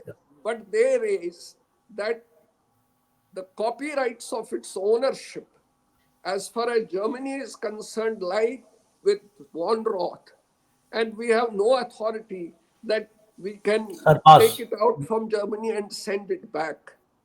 And the Tübingen University itself will not part with it. What best we can do is we can send you CD-ROM diskettes of the facsimiles of the manuscript. Oh, that's so In interesting. 2002, 149 CD-ROM diskettes of the Atharvaved Pipelad Shah of Kashmir were handed over by German ambassador then, Heimo Richter. He handed over it to the Indian authorities at Indira Gandhi National Center for Arts. Oh, that's so wonderful. So today, this complete manuscript in CD-ROM is available with IGNCA, and the original manuscript is in Tübingen. Until Roth was alive, it was considered as property of Ron Roth in Tübingen University. And What after is- his death, it became property of the university archives. So it's a deceitful because he got it from Kashmiri You see, sources and I'll tell you, I'll give you. Buller took 300 manuscripts. Stein took about 368 manuscripts. Some they purchased, some they obtained copies. Now, if you have purchased something, whatever the times were, have the purchasers deceived you? I had a manuscript and you paid me 100 rupees or 50 rupees or 50,000 rupees and you that was a purchased it mutual. for me. Where is the deceit? I am of the opinion to call them that they cheated or looted our heritage would be wrong. There is another way to claim the legacy, the place of origin. What you are doing it there, we also can do it here in modern times. If they can keep it in Oxford, Cambridge, Vienna, Tübingen, Harvard, we can also keep it in so many great universities, Banaras, Delhi University, National Museum, National Archives. The question is not that they looted, they purchased them. If you happen to see Stein's list, that man has listed out each manuscript he purchased, from whom, through whose mediation, and for what amount. And who knows? It must be a distress sale, but doesn't matter. Legally, it is right. Distress sale of what? Kashmiris were not aware till these people made that, brought this awareness to the locals. Yes. That's true. It's a dichotomy. There Great may be a paradox or there may be an irony in this situation. irony. Yeah. But saying that Kashmir's literary legacy was Hmm. looted, or, I'll tell you, Hmm. when Curzon became viceroy, his priority was to preserve the past monuments of India. So, Archaeological Survey of India was revived. It existed in 1870s, 80s, but it was almost a defunct institution. Defunct Nothing much, institution. nothing great was done. It was Curzon's initiative that revived ASI, and monuments in India started becoming preserved and protected. Fine. Now, Maharaja Pratap Singh was equally an emancipated Dogra Maharaja who also took some lead from this initiative of Curzon. If they are doing this in India, we can also do so in Kashmir. We have so many ruins and historical places. And thus came the idea to import a European scholar who will make a survey of it. Oh, And the scholar and the person was Superintendent Surveyor of Northern Circle, which consisted of Rajasthan, part of Haryana, little of Punjab, and Kashmir. That was Jean Philip Vogel. Acha Pratap Vogel. Singh invited Vogel in 1904 to make a survey of monuments in Kashmir and also give a blueprint how to excavate manuscripts. The plan given by Vogel was implemented by Pratap Singh by establishing its own research, archaeology, archives, and library department. Vogel thought, I may be the man who will now be asked to head it. But Pratap Singh's favorite was the Bengali J.C. Chatterjee. Chatterjee. He appointed him as superintendent of archaeology, libraries, archives, and this. So Chatterjee Museum. became in charge, and an initiative was set in. And all the manuscripts of Kashmiri Shaiva texts tumbled out, as many as 90 of them. This happened on whose initiative? Today, we are so proud of Kashmir Shaiva texts. Whatever was discovered in the first 2 decades by 1920, the department was established in 1907, made it independent and full-fledged to start field work by 1911. By 1920 or so, all the Kashmiri Shaiva texts were procured by the Kashmir Department of Archaeology, Museum, and Library.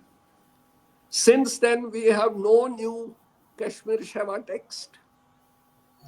Now, whom do you give credit for founding Shaiva texts in It is Kashmir? the And monarchy. world The is so monarch. proud of them. The credit must go to the Western initiative. Western Of side. course, of course, supported by the native Pandits. Now, Collaborative, that scholarship, that is what you had already a you conversation on see, that. one needs to give. And today, it's genuinely right if Atharvaved and other manuscripts come back to India, come back to their respective places. Once they land up in India, don't you think every owner's descendant will start claiming this is my heritage? At this stage, we may be only bothered that this is Indian heritage, looted by the colonial masters. Colonial But masters. once this returns, and I being a descendant, you being a descendant, somebody else being a descendant, will he not exert his rights to own those family heirlooms and legacy? It Once it becomes becomes a national, once it becomes a it national becomes property. contentious. I'll give another example related to Gilgit manuscripts. It is. I I'll just come to wanted to Gilgit confirm one Manuscript thing from now. you, Doctor. I wanted to confirm one thing. British Stahl has stated somewhere that a Uh, compilation of poetry and knowledge developed in two different regions. He says that it is the Kuru region from here in the northern and the eastern region, Panchals. These uh, two amalgamation has happened into this Atharveda, creation of Atharveda. He says like that. It is his. which Atharveda? There were 9 traditions. There were 9. You Yes, yes, see, that's lately, Pipalla. They said it's from Pipalla because from people or something like that. I don't know. I mean, you can clear about it. Yeah. I wouldn't be qualified to comment that Paipalada is from the term people and people Mhm. is in the hot plains of India. Then we should not have had a manuscript surviving in Kashmir. We could have rather found a manuscript of this version in India, in the central India or other parts of India. Not going into that. I'll give you a. I'll now come to Gilgit manuscript, but No, before connected that, to I the wanted this. I mean, content. Give us the essence of the content. Essence of the content of this other way.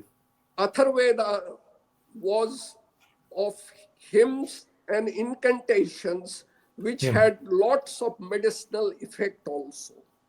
Okay. When West became aware and Atharveda was published in photochromic form, 547 leaves, when they photographed it in color by Richard Garvey and Morris Bloomfield in 1901. Morris Bloomfield. The first modern medical conference was hosted at Yale and its coordinator, the chief was one American doctor, William Henry Welch.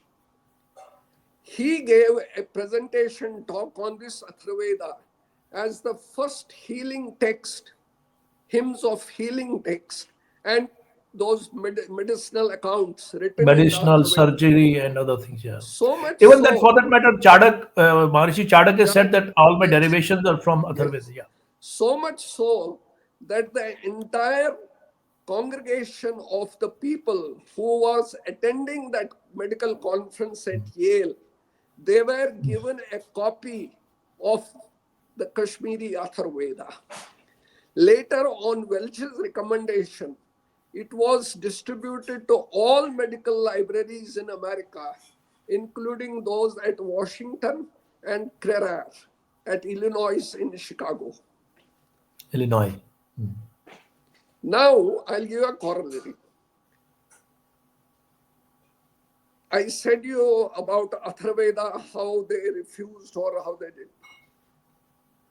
Gilgit manuscript was discovered in 1931. Shepherds.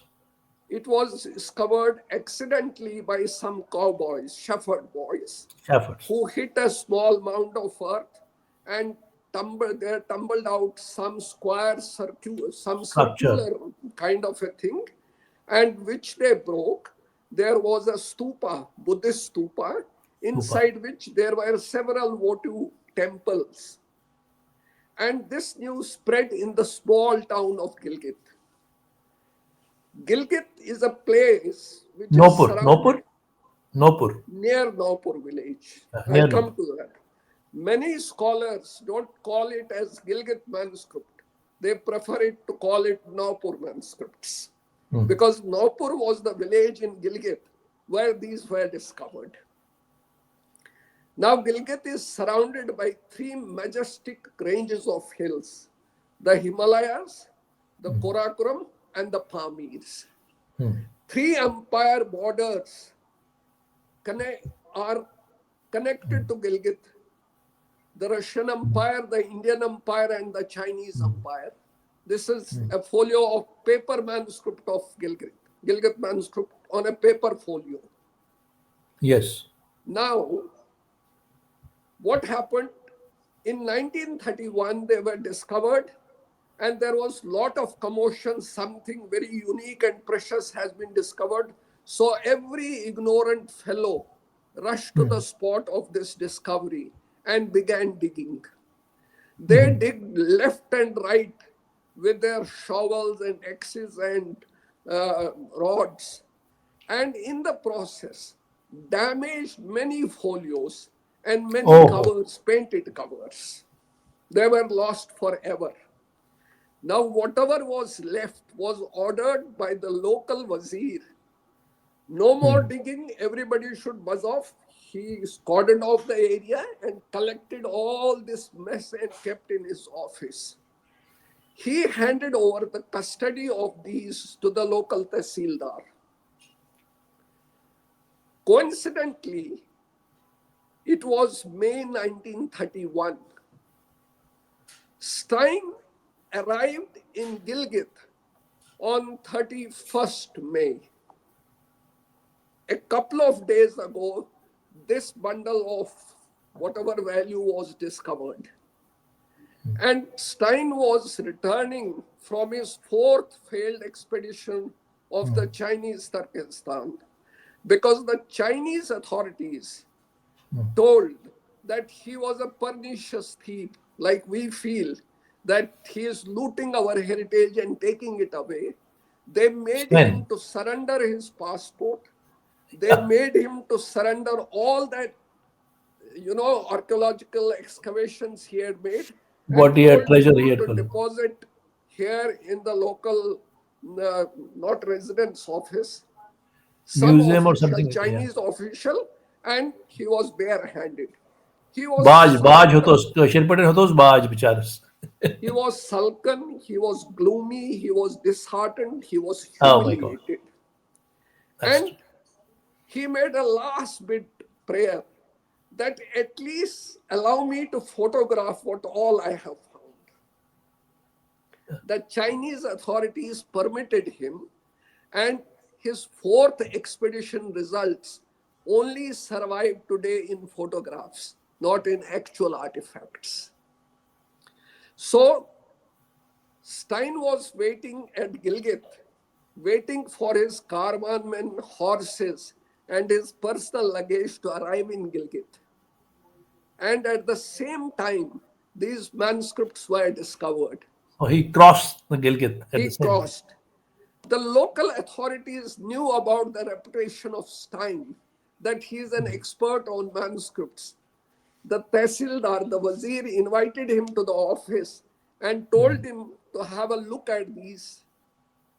He had a look and he said they are precious and should be the oldest ever discovered in India. As for they look to be Buddhist texts, out of which there was something about the Lotus Sutras, folk tales. Lotus There Sutra, was yeah, that something, was it had a variety of subjects.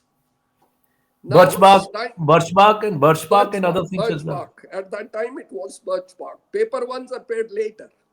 I'll tell you. Oh, Now, Stein was told by Wazir, have a look and tell us what it is. He had burnt his fingers in Chinese Turkestan. He said, if I touch these also, I'll be told that this rascal has again snatched our things. He said it's better for the state authorities to decide who should have a look over them. He refused to study them.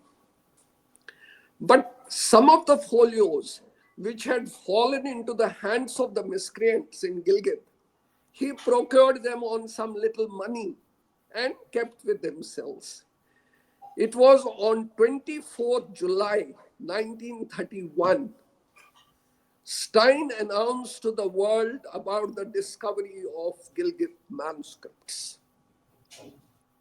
The first man to take it at the International Oriental Conference was Buller, who assigned them to a date which was later found to be an exaggerated case. oh. But Buller was too excited about this discovery. Now Stein knew it, and he had certain folios and landed in Srinagar. After some time, when this news spread that these are important and this is a unique find in India about Buddhist literature, Maharaja Hari Singh ordered the Wazir of Gilgit to send these manuscripts to Srinagar.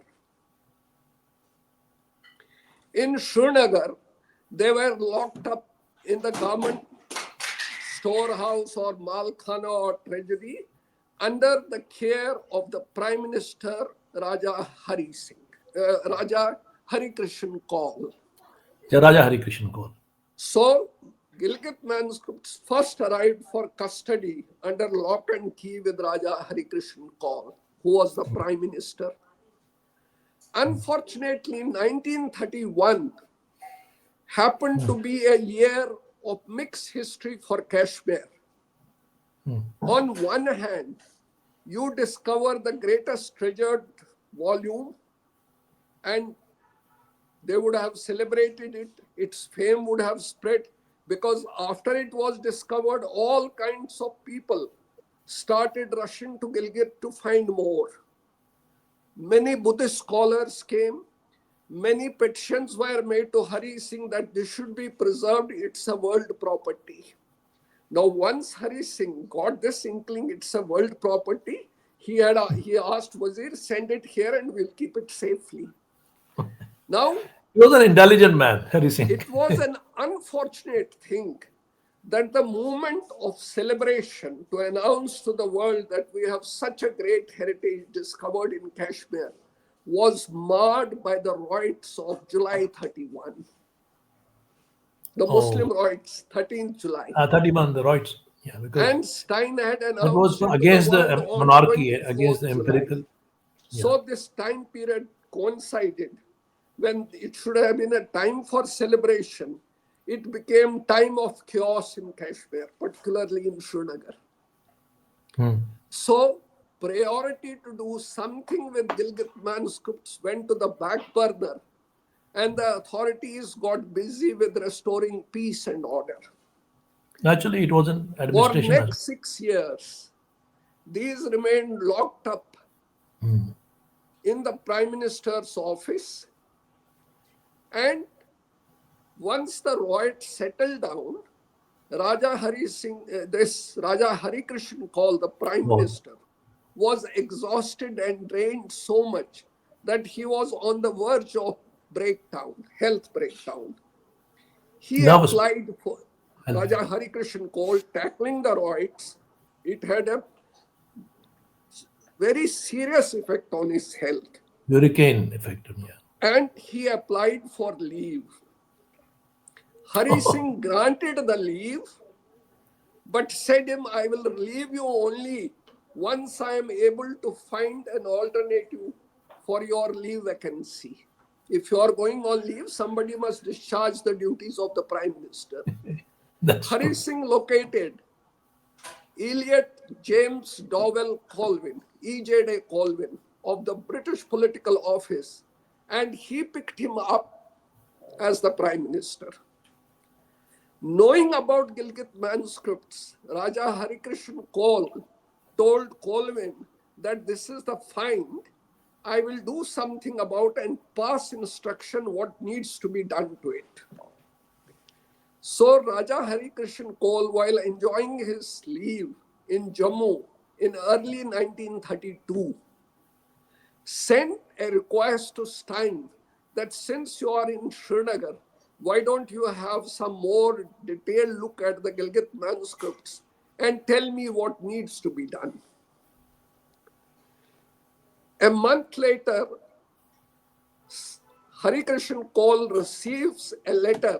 By the time Stein had left for Balochistan.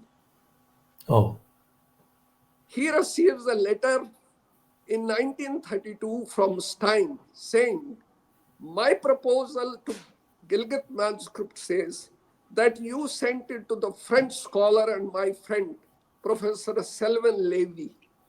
He is the right man to deal with it.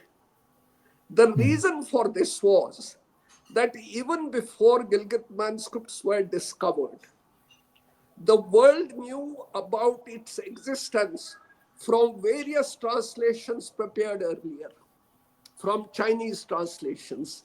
The original manuscript of Gilgit was still to be discovered, but people knew about this manuscript from their translations. And Levy was one of those persons who had prepared the French translation of Gilgit manuscript even before it was discovered. So with this thought in the mind, Stein thought Levy will be the best person to study this manuscript in original. Fine. Raja Hari Krishna Kaul still the prime minister. Colvin was only an acting prime minister till he was permanently replaced. Replied to Stein, there is no way out that the Darbar can invite Levi to Kashmir. Instead, on your assurance, as you write, Darbar may be prepared to send the manuscript to France, to Paris, where Levi was. Fine. Now, inviting Levi was out of question. Sending it to France was out of question. Inviting this man was also ruled out. Anand Law was the secretary of the Indian Historical Quarterly in Calcutta. There was a version of Gilgit manuscripts in some fragmented form, even in Calcutta, and Anand Law knew about it. Law told that the man who is suited for this is Nilnaksh Dutt, professor of Sanskrit at William Fort College in Calcutta. We have a Now, book. between 1932 and 38, nothing happened with it. In 38, the Prime Minister of Kashmir was Diwan Gopalaswamy Iyengar. Yes. He was a very bright, intelligent, and a sharp intellectual mind. And as the luck would have, his chief secretary was R.C. Kark, an eminent archaeologist. Who became the prime minister later. Kark recommended, Nilnash Dutt is an eminent man. We can invite him and ask him to edit the Gilgit manuscripts. So Nilnaksh Dutt was recommended by Calcutta University to go to Kashmir and study. Now he had to have a recommendation. At the time, Vice Chancellor of Calcutta University was none other than this Dr. Mukherjee, this Jansangh man, what's his name? Shama Prasad Mukherjee. Shama Prasad Mukherjee. Oh, yeah. Shama Prasad Mukherjee was the Vice Chancellor of Calcutta University. Shama Prasad Mukherjee gave a recommendation letter to Nilnaksh Dutt on the Prime Minister of Kashmir, Iyengar, that he is the man, you can entrust him. But privately told Nilnaksh Dutt, if you see that Darbar is not interested to edit it, request them that we will take care of it and bring the manuscript to Calcutta. Yeah. But instead, Iyengar smelled and he said, we will do it, we will provide you all the facilities. So Nilnaksh Dutt published the first volume in 1939, second in 1941, and the third one in 1945. Great contribution. Later, the entire one was published, I'm not remembering, in 9 volumes. And it was digitized also by Hathi Digital Library. So, this Atharvaveda came to light. Now, Madhusudan Kaul Shastri had also some role to play in excavation, yeah? After the initial excavations were done of 4 stupas, first 2 were found to be empty. Gilgit manuscript tumbled out from the fourth votive temple. The fourth was left untouched.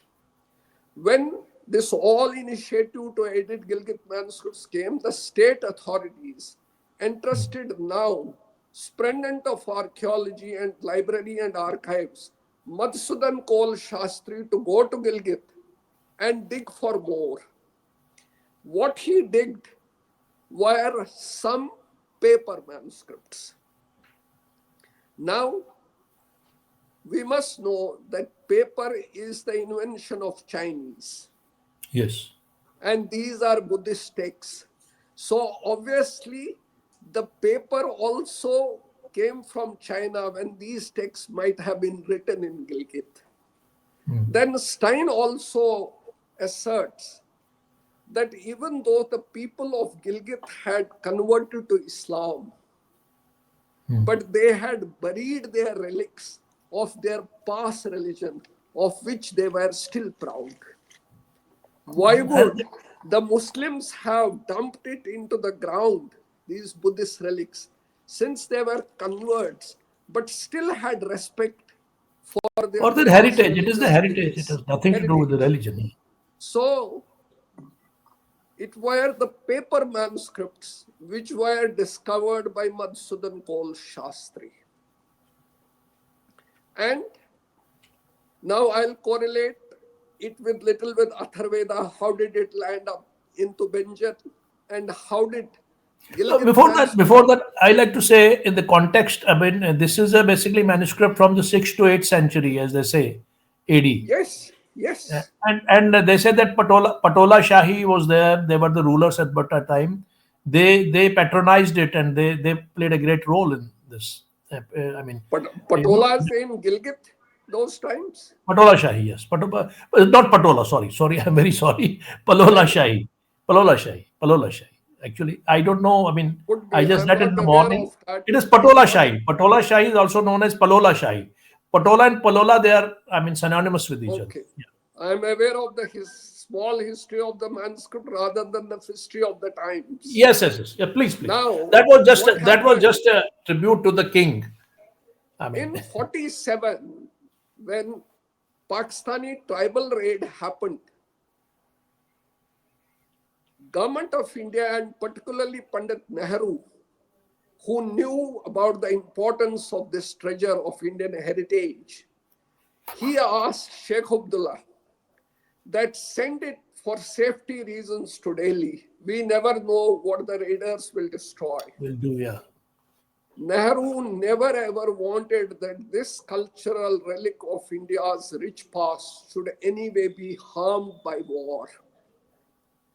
So the manuscript was sent to Delhi, and Airlifted to since Delhi. then it has been kept in National Archives. When Mushir al Hassan became the Director General of National Archives, he was told that Gilgit manuscripts exist in the archives. He was unaware of it. And he initiated some measures that it should be laminated, it should be digitalized, and all those with some Japanese concern, some Japanese institution, Gokarki Foundation, and they did it. At the same time, the Kashmiris, the people at the helm of Kashmiri administration, they became too conscious. How is that Delhi can claim Gilgit manuscript? It is our property and we had sent it. Sheikh Saab had sent. And the man who really fueled this protest was Fida Muhammad Hussain, who was director of archaeology and all that. He said return it. But at that time, the prime minister was the Iron Lady, Indira Gandhi. Indira Gandhi. He said, it neither belongs to Kashmir, it neither belongs to Gilgit, it belongs to India. They are safe in Delhi. Where they are lodged, they need not be disturbed. That's how Gilgit manuscripts are in National Archives. But local government in the 70s insisted it should be returned to us. क्या कर रहे होते मन हमें preserve खुद नहीं करना आता कुछ भी. Lately, as a mark of courtesy, National Archives has sent them digital version of the Gilgit manuscript to showcase in the Pratap Museum Library. They don't have the original. Some stray leaves landed up with Stein. Some are preserved in France also because and in Pakistan also. Some leaves have gone to Karachi Museum also. Karachi Museum also. We're talking about, yeah, please sir, please. Here I want to emphasize that how many of us really know that it was Dr. Shama Prasad Mukherjee's initiative to really get Gilgit manuscripts edited for the world, for India.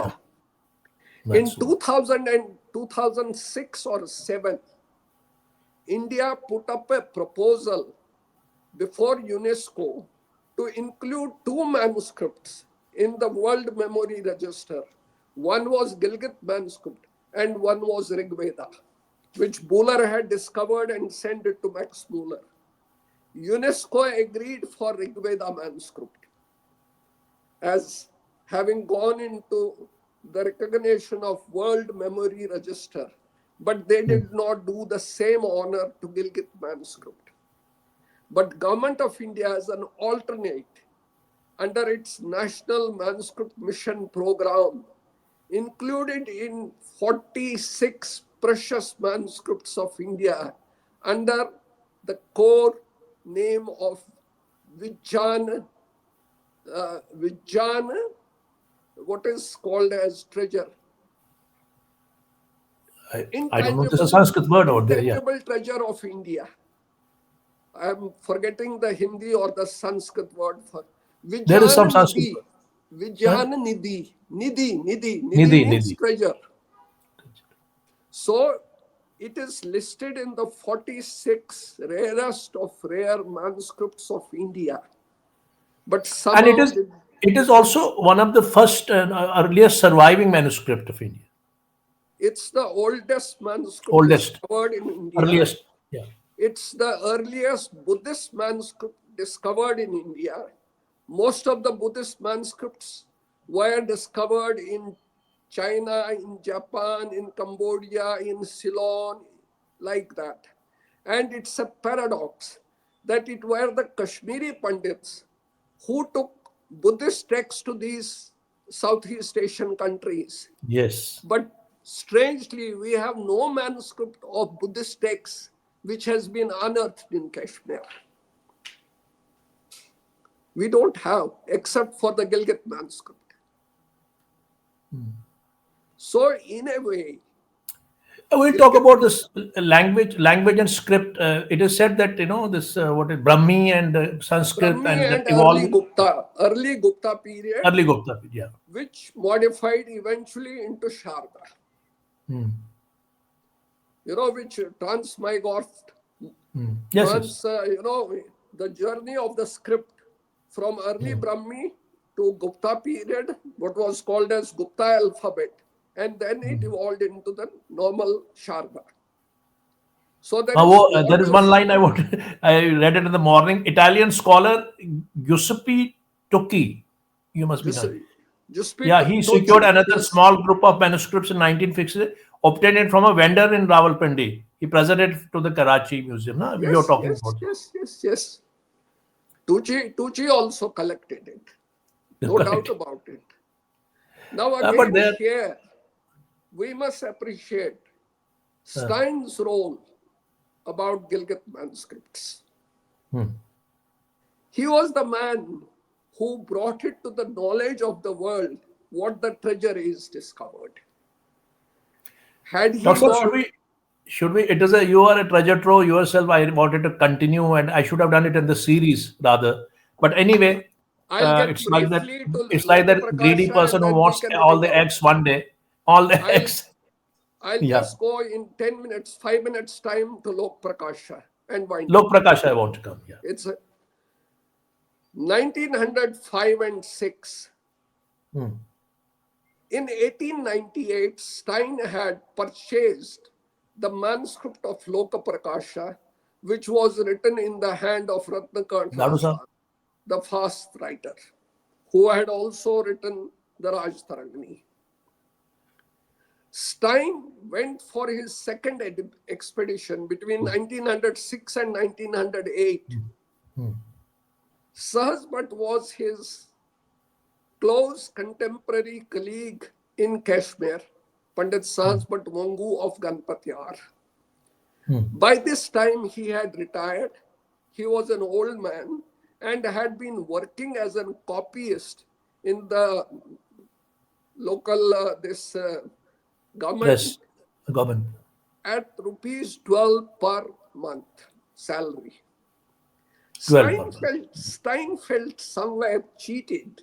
He felt insulted that such an eminent scholar is not cared about by his own government, by his own Maharaja, by his own people. I need to Very remunerate him insensitive. with a scholarly work which will earn him an honorarium worth his scholarship. That's the So way. he called Sahaspat and entrusted him this manuscript of Lokaprakasha to edit it, transcribe it, and write a commentary. By the time Stein returned from his second expedition, Sahaspat had completed the job. Impressed to see a wonderful manuscript legibly written with excellent commentary, he thought that I'll send it to France to Julius Bloch, who was Selvan Levy's student, and ask him to edit it because the Okay. local Maharaja's government is not helping this old man.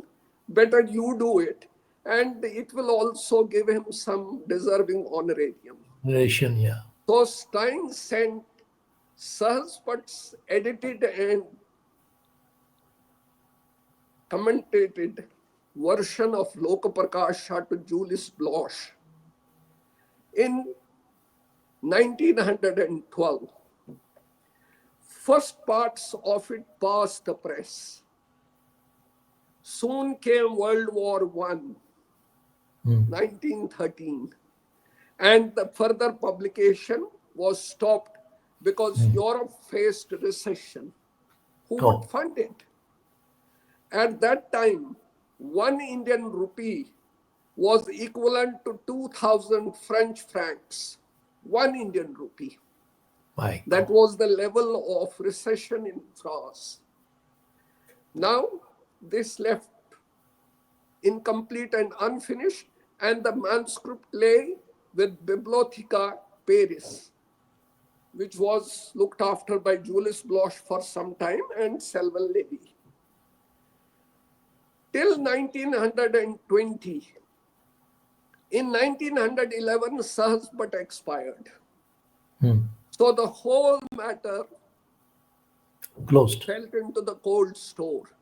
And Cold Stein himself remained busy with Central Asian explorations, 1913 to 1916. So nothing moved. In 1920, he again approached Julius Bloch that we need to complete this work. And there was an exchange of correspondence between the Kashmir Darbar and the Bibliotheca Institute of Paris on its publishing. Nothing worked. Stein next approached his friend at Harvard, Charles Rockwell Landman, and told him. But Landman told him it will be exorbitant if we publish it in America. Why don't you try it in Kashmir itself? Stein again corresponded with the Maharaja that how much it will cost. He influenced the local resident. He was James Woods and told him, recommended, did all. But somehow the costing became a hurdle and Lokaprakasha was never published. The last that happened in 1943 was Stein was still in correspondence with the Maharaja's government through its chief secretary Haveli Ram on the possibility of publishing Lokaprakasha. But as the luck would have, Stein died himself in 1943 in Kabul. So the whole thing fell flat.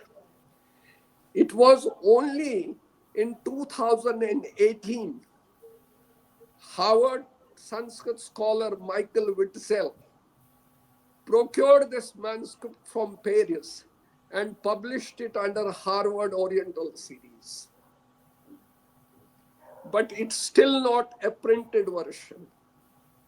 It is still in facsimiles, like the Gilgit manuscript, like the Atharveda. We still have to find. Professor Jagadhar Jadu has written some Jagadhar preface. Jadu did some parts of the Gilgit manuscript which were discovered by Madhusudan Kol Shastri. Oh, I see. Paper parts, those which were written in paper, but those which were written in birch bark did not exist in India. They had gone to Paris. So the birch bark portions were now recently edited by Michael Witzel. Its transcript copy in the hand of Sahaspat with a beautiful commentary You're is talking about published. Lok Prakash. I'm talking about Lokaprakasha. Okay, Lok Prakash. Okay. And few Lokaprakasha manuscripts, particularly one in the hand of Ratnakart Rajdan, that fast writer, whose writing could not, is still not edited, is still not printed. Even Sahasbhat's commentary and manuscript is not printed. It's a facsimile version. My goodness. I have sent you a folio of that manuscript. Yeah. I'll just put Yes. it. Yes. I'll just put it.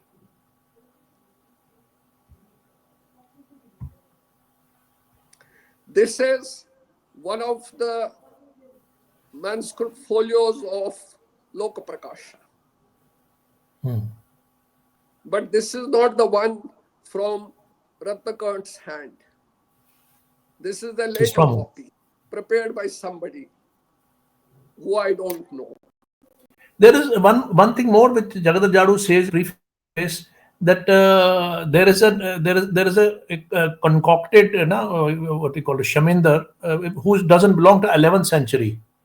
You see, Another there is a yeah. riddle in Shemendra's Lokaprakasha formed the economic history of Kashmir, old Kashmir, ancient Right. Kashmir. The trinity of histories in Kashmir is political history is Rajtarani, cultural history is Nilmat Puran, economic history is Lokaprakasha. Now this Lokaprakasha was used so much between 11th and 15th century. By sultans. Many people added many things to it as the time passed. Interpolation. And incidentally, in the 15th century, who also contributed some folios of his own time during the Muslim period, also carried the name Lokaprakash. So, in a way, there have been two Lokaprakashas, two Shemendar. Sorry, his name Two was also Shemendars. Shemendar. So, because if it's an 11th century work, you can't find pages of it which belong to the Muslim era. Because Yes. Lokaprakasha manuscript, which we today have, has many editions detailing out the economic history of the Muslim times, Muslim period. Now, So it this was not person original. who added these portions, incidentally, according to Jagadhar Jadu, also was named Sheminder. So the paradox irony here is that we might have had two Sheminders treating the same manuscript. There is another joke in lighter vein I would not like to tell. Just, few years before, I was a theatre critic. I was the first theatre critic in Jammu. I used to write a lot. But then one play happened. I would not name one of the station director. He was on my show as well. So one actor died. His name was Shemendra. And a huge kind of political, socio-political, cultural kind of because all bigwigs were there. They were connected with him. Relations. Shemendra Raina? Huh? Was Sheminder. it Shemendra Raina? Sheminder. So what happened? So I was a theatre critic and I was to poetry and other things. So what I did and I made a great joke that day. The entire event was he was stretched because I also knew Sheminder. He was stretched beyond his recognition. मतलब वो उसको काफी ना exaggeration kind of a thing had happened. So what I said that now this event will definitely go into the annals of history, and tomorrow when the times change, time space goes on, and some another time space they will find Original Shemendra may be lost, and and the this Sheminder, second Shemendra may survive. I never knew the second Sheminder is in between. May That was in the survive. period of Sultan period. So that is how it happens This in the happens. history. You see, Yeah. history is always dependent on sources. Primary, If your secondary, sources are primary and authentic, you will write good history. Otherwise, you will write bad history. bad history. Secondary and tertiary history, sources are the greatest risks in writing history. History. Because there Very are a right. lot of interpolations, there are a lot of hearsays, there are a lot of Perspectives and distortions, hearsays and additions. which then become the references. So that's the irony of history. One has to go as much he can go to the primary sources. Yes, that's true. Primary source, I mean, it So, needs in a. a way, I'll sum it up by saying Hmm. three gems: Rajtarangni, Atharvaved, Atharveda, and Lok Prakash, and Gilgit manuscripts. Gilgit They manuscript. stand out as the most lustrous manuscripts in all the corpus of manuscripts that belong to Kashmir. That's the one. And we should Yes. never ever believe that, as people claim, there were lakhs of and thousands of manuscripts. There were no more than 700-800 to 1,000 titles, and there might have been few thousand copies. Today, what mostly survives in the community's collection is ritual manuscripts in the form of copies. Oh, No one has an original manuscript which has a value of history or any other subject, astronomy, astrology, poetry, whatever you may talk. All we have today, when we say, I have a manuscript, it's a ritual manuscript. Prayer books, prayer ritual book. manuscripts, not something substantial. The Substantial. substantial quantum of it has already dispersed to the Western world. A That little is. part of it, of significant importance, survives in Deccan College and Bori, Pune. And Bhandarkar Oriental Research Acha, Institute. Bangalore Oriental Societies. Those They are good. have, and some stray manuscripts, maybe copies, might be in National Museum or National Archives, except for the Gilgit manuscript. That's so wonderful. They With are that, copies, they are not original manuscripts. All manuscripts have been dealt by Westerners in their own ways. oh, that's so wonderful. So they are kind of, we have become caricatures in our own originalities. Huh? You So can let's, display the folios of these manuscripts, which I showed you. There is yes, yes, Atharvaved I'll display, manuscript and also. we pay tribute also to these Yes. the scholars, and we'll just have a photo and kind. I just want to play a bit of music. I don't know. Yeah, it's always lovely to hear soft music.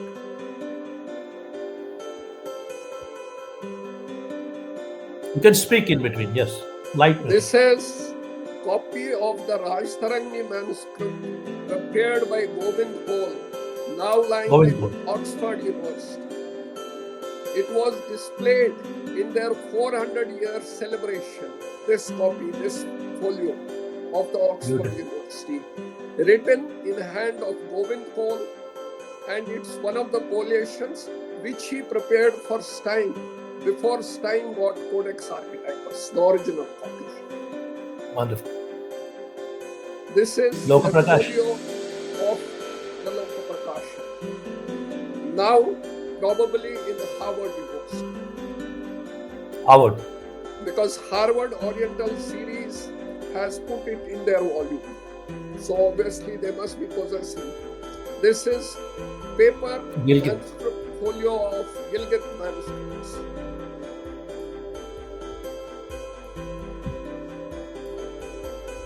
And this is you have put it reverse anyway. This is the birch bark manuscript of the Atharvaved of the Pipeline Shark, now Oh, in Tübingen University archives. And this picture is taken from the CD-ROM of IGNC. At one time, KECS Pamposh reproduced on their newsletter. It's a picture from there. oh, I see. I'm So sorry they I have put it Huh? upside down. No, it's I'm okay. sorry. It's put. It's okay. This is You only informed me this is Julius Bloch. I Yes. had not seen him in this portrait. The man who handled this. These are the modern printed versions of Gilgit Manuscripts, volume 1, 2, 3. I think published by, most likely by Gulshan Books, Srinagar. This is the great master, unparalleled Great master. mythologist. No amount of salutes would be sufficient to Buller. acknowledge what he did to Indian heritage. This man, during his Indian career, collected as many as 14,000 manuscripts from several parts of India. Great. There would have been no history of Jainism as an independent religion but for Buller. Otherwise, Jainism was seen as offshoot of Buddhism. The man Yes, who at one gave point it of an time. independent recognition was George Buller. So Jains must be obliged to this man, not only Kashmiris. Yes, I actually, anyway, at the end, if you remind me, I'll just ask you two. I wanted to have two sentences from you about Buller and Orlston. I'll ask for Orlston separately. Yes, this is, you only sent me the picture and made me familiar with it. This is Von Roth, Rudolf von Roth. Roth, yeah. Yes, Roth, who handled the Atharvaveda. This is the great Czech German scholar, the master of Mahabharata edition, Boris Winternitz, great friend of Rabindranath Tagore, who visited Kashmir and stayed with Stein in his camp at Mohanmarg and collected Kashmiri Mahabharata manuscripts, which today adorn Prague University Library. Boris Winternitz. Incidentally, it's on a lighter side, a humor. Winternitz had 5 wives. He was married 5 times. But did so much of scholarship also. He married 5 times. I can say he had so much of energy. I mean, despite of doing so much work, he had an energy for 5 marriages. Having so much to attend to family, he did. This is Loka Prakasha in the Devanagari. This is the great Franklin Edgerton of the Yale University, who edited Sabha Parvan of Mahabharata in 1936 and met the Kashmiri scholars. This is the man who produced for us Nilmat Quran in Roman script from Holland at Leiden University, Koinard Varies. He was student of Jean-Philippe Vogel. Koinard Varies. Koinard Varies. This is again, I'm sure you must have prepared the Birch Bark manuscript of Atharvaveda. Yes. Sorry. This is Loka Prakash. This is Loka Prakash, not Atharvaveda. Again from the Harvard collection. This is Loka Prakasha. Of course, these are the modern editions of Kalana, Stein, Rajkaran. This is the anonymous. And this is your good self, the great man himself. Anonymous man. Atharvaveda. Yes, maybe the Devanagari versions of it. Nalinaksh Dutt's Part 3. reprint. This is 1921 SP College faculty. From left and to there's right, if I can recall, that's my grandfather in Ferran and with turban. Next is Kanji Lal. In the black suit is I.K. Sharga. Man in white suit with white ties, Lawrence McDermott, was principal after Sharga. This is Mahiniam or Monium. This is General Mehta's father, Sir Mehta. This is B.K. Kichlu. This is B.K. Madan, who I can recognize. I can't recall other names. This is Professor Kanjilal, who gave us the first edition of Nilmat Quran with Jagdar Zadu. Oh, Professor Kanjilal. And this is the great Sanskritist Pandit Mukundram Shastri. This photograph is from Vogel's collection in Leiden University. He survives in Leiden, but he doesn't survive in our collections. That is the... Of course, that's my grandfather, Pandit Nityanand. Aristocratic he looks. Yeah. This is William E. White Whitney, the man who made an edition of Atharvaveda with Conrock, the first one to make. And it was his edition, which was circulated at that Yale Medical Conference. So he was one of the pioneers of Vedic studies among us, the Western scholars. This is the great Philip Vogel. The man responsible for establishing museums in India, the man initiating and dropping Maharaja Pratap Singh to establish the research, archaeology and museum and library department, though he wished that he will head it, but Pratap Singh preferred J.C. Chatterjee. Yes. This is Professor Saab, Professor Jagdar Zadu. This is Professor Jagdar Zadu, the great man who co-translated Don Quixote with my grandfather, and those translations survived for 80 years in Harvard Library, Houghton Library, now recently printed in Germany at Marburg University in 2019 and 2024.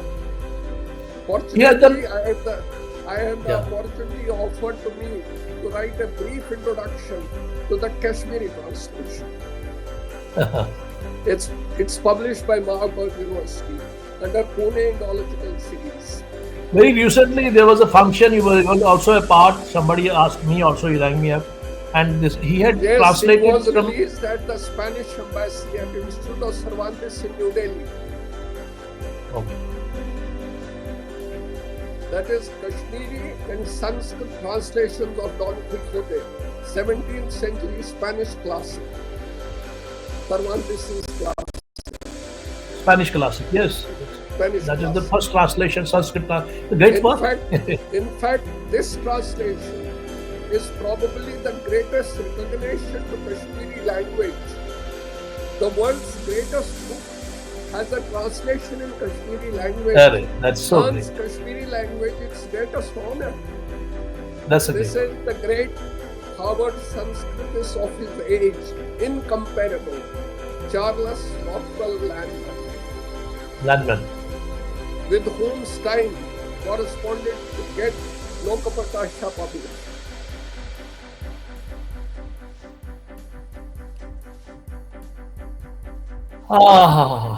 And this is the great master. Kashmiris can never forget him, particularly the Kashmiri Pandits, Sir Mark Aurel Stein. I wanted to have just one line because I could not understand Stein. He appeared a very professional scholar who wanted to rise to the ladders of this professional professional achievements and accomplishments. But besides that, he was a researcher. I could not understand. Could you please define? It's a very typical question I'm asking. Could you please define? Because I have so much reverence for these people, especially Holstein. Stein was the immortal icon in a mortal frame. Immortal icon of scholarship, Western scholarship of 20th century, in a mortal frame. In a mortal frame. Limiting to a mortal frame. Had he not had the Sanskrit grounding which he achieved by editing Rajtarani, by collecting manuscripts, and by interacting with Kashmiri Pandits, his world-famous results of his expeditions from Central Asia would have given him no clues, because everything he discovered was written in Sanskrit, irrespective of the scripts, whether it were Kharosthi, whether it was Pali, whether it was Brahmi, whether it was Tibetan, whether it was Sharda. Korean. He owes everything to Kashmiri savants and his own will and opportunity to come to India and start from Kashmir. For 11 years, he grounded himself in classical Sanskrit studies. Rajtarangi became a vehicle which pushed him to the threshold of Central Asian explorations. Hadn't he done that, there would have been no Central Asia, there would have been no Stein. Rajtarangi made Stein, and Stein discovered Central Asia. But people behind him to attain those heights were the ordinary unsung Kashmiri savants of Sanskrit. Great struggle. And Stein lost no opportunity and has put every line in record praising Kashmiri Pandit scholarship in Sanskrit.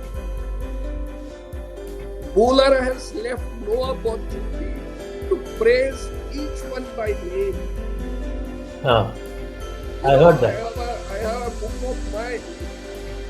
I'll read you the names Buller met when he searched their libraries. Yes, you can, please. I'll just read those names.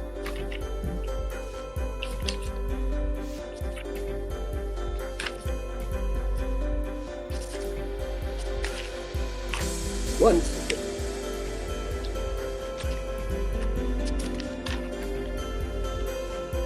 The libraries were owned by Pandit Dayaram, Pandit Keshav, Pandit Suraj Khat, Pita Sahib, Ramgol Sahib, Mahananju, Lal Pandit, Kamal Rajdan, Gopal Kuklu, Prakash Beg, Prakash Chand, Mukund Jodshi, Janardhan, Totaram Jodshi, Dayaram Jodshi, Balkat, Hariram Jodshi. There were 22 people, Kashmiri Pandits, who owned the treasure trove of the ancient Kashmiri Sanskrit scholarship. And he has named them personally. 6 of them personally, including Keshav Ram, because he would not go out to meet anybody. He was an old man. That's the one. 2 people, 2 persons. This is, of course, some people may criticize him now for Kashmiri dictionary, but everyone uses the same dictionary. The man who wrote Kashmiri dictionary in Sanskrit, in Kashmiri, in Devanagari script, gave English translation and wrote in Persian alphabet also. But still, people criticize him because he used the word term Dardik as the origin of Kashmiri language. And Dardik are Muslim people. So he is bundled out. But linguistically speaking, Dardik is an Indo-Aryan language. It's an Indo-Aryan. Yes. Family. But since Dardik professed Islam, he became a villain of Kashmiri dictionary. That's very ludicrous. Why should people think like that? It doesn't happen in Indonesia. It doesn't happen in Malaysia. Why Kashmiri learned people do that? It's the preference of script which politicized Kashmiri language. I'll just recall a quote of Grierson only. He said, Persian alphabet is least suited for Kashmiri language because it produces faulty phonetics. Correct? But it's the easiest to write in. It is easy. The Hindus, as a rule, use 2 alphabets, the Devanagari and the Sharda.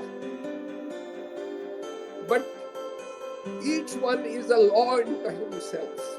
No 2 write it alike. That's if you are 2 something. Hindus, they won't write the same sentence or a line in the similar fashion of the alphabet. They will do their own trick. And even today, We have so many experts doing this diacritical marks. बिंदी ऊपर बिंदी नीचे, हालात इधर हालात उधर, बोलना नहीं है, लिखना नहीं है, पढ़ना नहीं है, हालात पढ़ना नहीं, खाली हालात लगाने हैं. What is wrong with the script that has been used in the dictionary? What is wrong in that script which has been used in the translation of Don Quixote, which is a world celebrated classic. अगर वो recognize हुई, what was wrong with that script? And you started devising tens of scripts do like this. You are an expert, I am an expert. You will say Bindi should be on the top. I say no, Bindi should be at the bottom. Somebody third comes after 2 years, he says no, it should be on right. The final one, which is extent, he says no, left one is the right. Now it hardly matters if you know the phonetical expression and you know the alphabet. These diacritical marks here or there don't make much difference, except one form, and use it. Standardize. They say that he did it while sitting somewhere else. I mean, he got it from some all Kashmiri. The samples of Kashmiri, all the samples of 368 languages which Grierson handled in Linguistic Survey of India, including Kashmiri language. The samples were sent from India to his home in Glengarry in Ireland. Your entire Kashmiri dictionary was prepared by the materials sent by people like Mukundaram Shastri, my grandfather, they were the two. All experts. He produced 4 volumes, nearly 92,000 words, and all that was, the materials were sent from here, and he compiled the dictionary in Ireland. Yes. Then later he shifted to Surrey in his home Rath farmhouse, where he compiled all the 4 volumes. There was a time when Grierson started losing eyesight. He wrote to my grandfather, the 4th volume of Kashmir, I am happy that the 4th volume of the Kashmiri dictionary is out. But now my eyesight is failing and I cannot do much reading. However, still, what is written in Kashmiri, I still read it. Oh, that's something. That is the tribute this man paid. He says, whatever is written in Kashmiri, I still read it, though my eyesight is failing. Yes. After bringing out the 4th volume, that's my grandfather with his granddaughter, who is not alive now, Raj Duladi. My uncle's daughter, Janakinath Pandita's daughter. Okay. This photograph is of, I think, 1936-37. So, should we call it a day now? I don't know.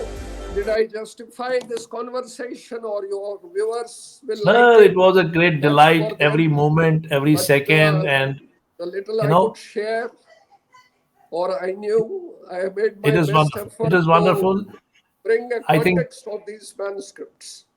It was a very enriching, enlightening. Besides that, it was very engaging and it had freshness. It was really going layer by layer in its composition and circumstances. It was something, I mean, what I can say, it's very unique and very unique conversation in Sheetal's conversation. You see, now that formally we have closed, look at the empathy Stein had for Kashmiri Pandit scholarship. He saw that Sahaspat was getting mere 12 rupees as copyist. Yes. I must engage in him something scholarly, which earns him a reasonable honorarium. That is something. He is neglected in his own home country, and he did everything.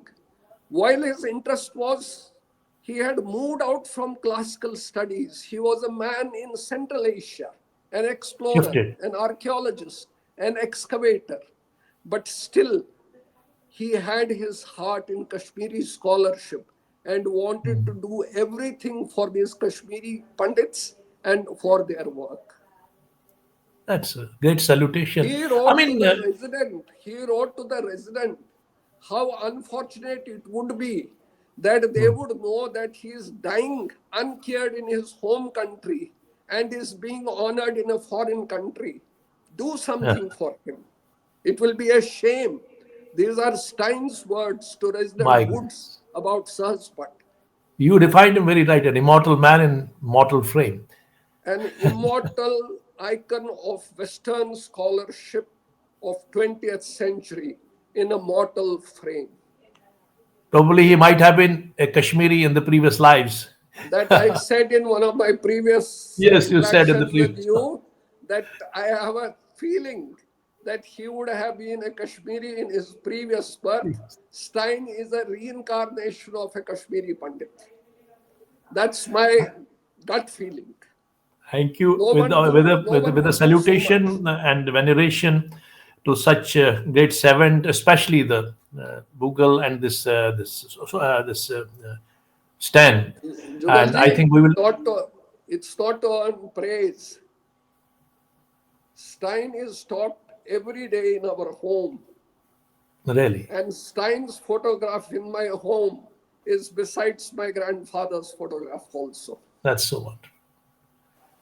If Salutation to all. I can show it to you. Yes, yes.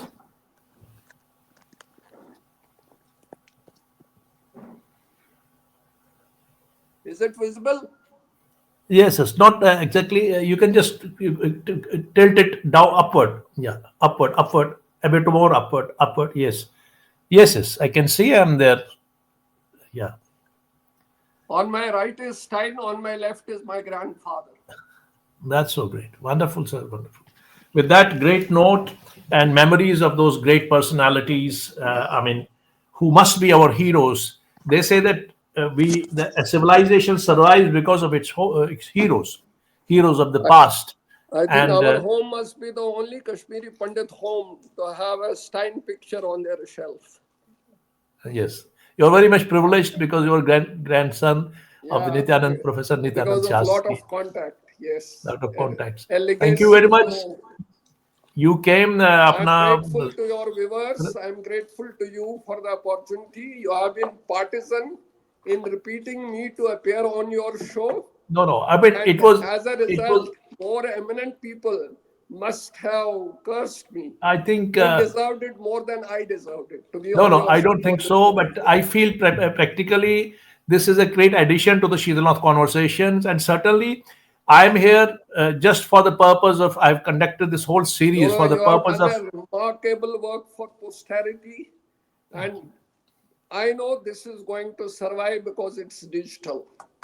Time Yes, will not efface it. thank you very much. Thanks a lot. With good luck to you, Thank you so much. and Happy And New Year. namaskar to Happy New everyone. Year. Have a wonderful 2025. Thank you very much. Thank you. Pleasure. Namaskar. I'm Namaskar. enriched. We are enriched and we are No. enlightened. Thank you very much. Together, if we take a small step, it's a reward.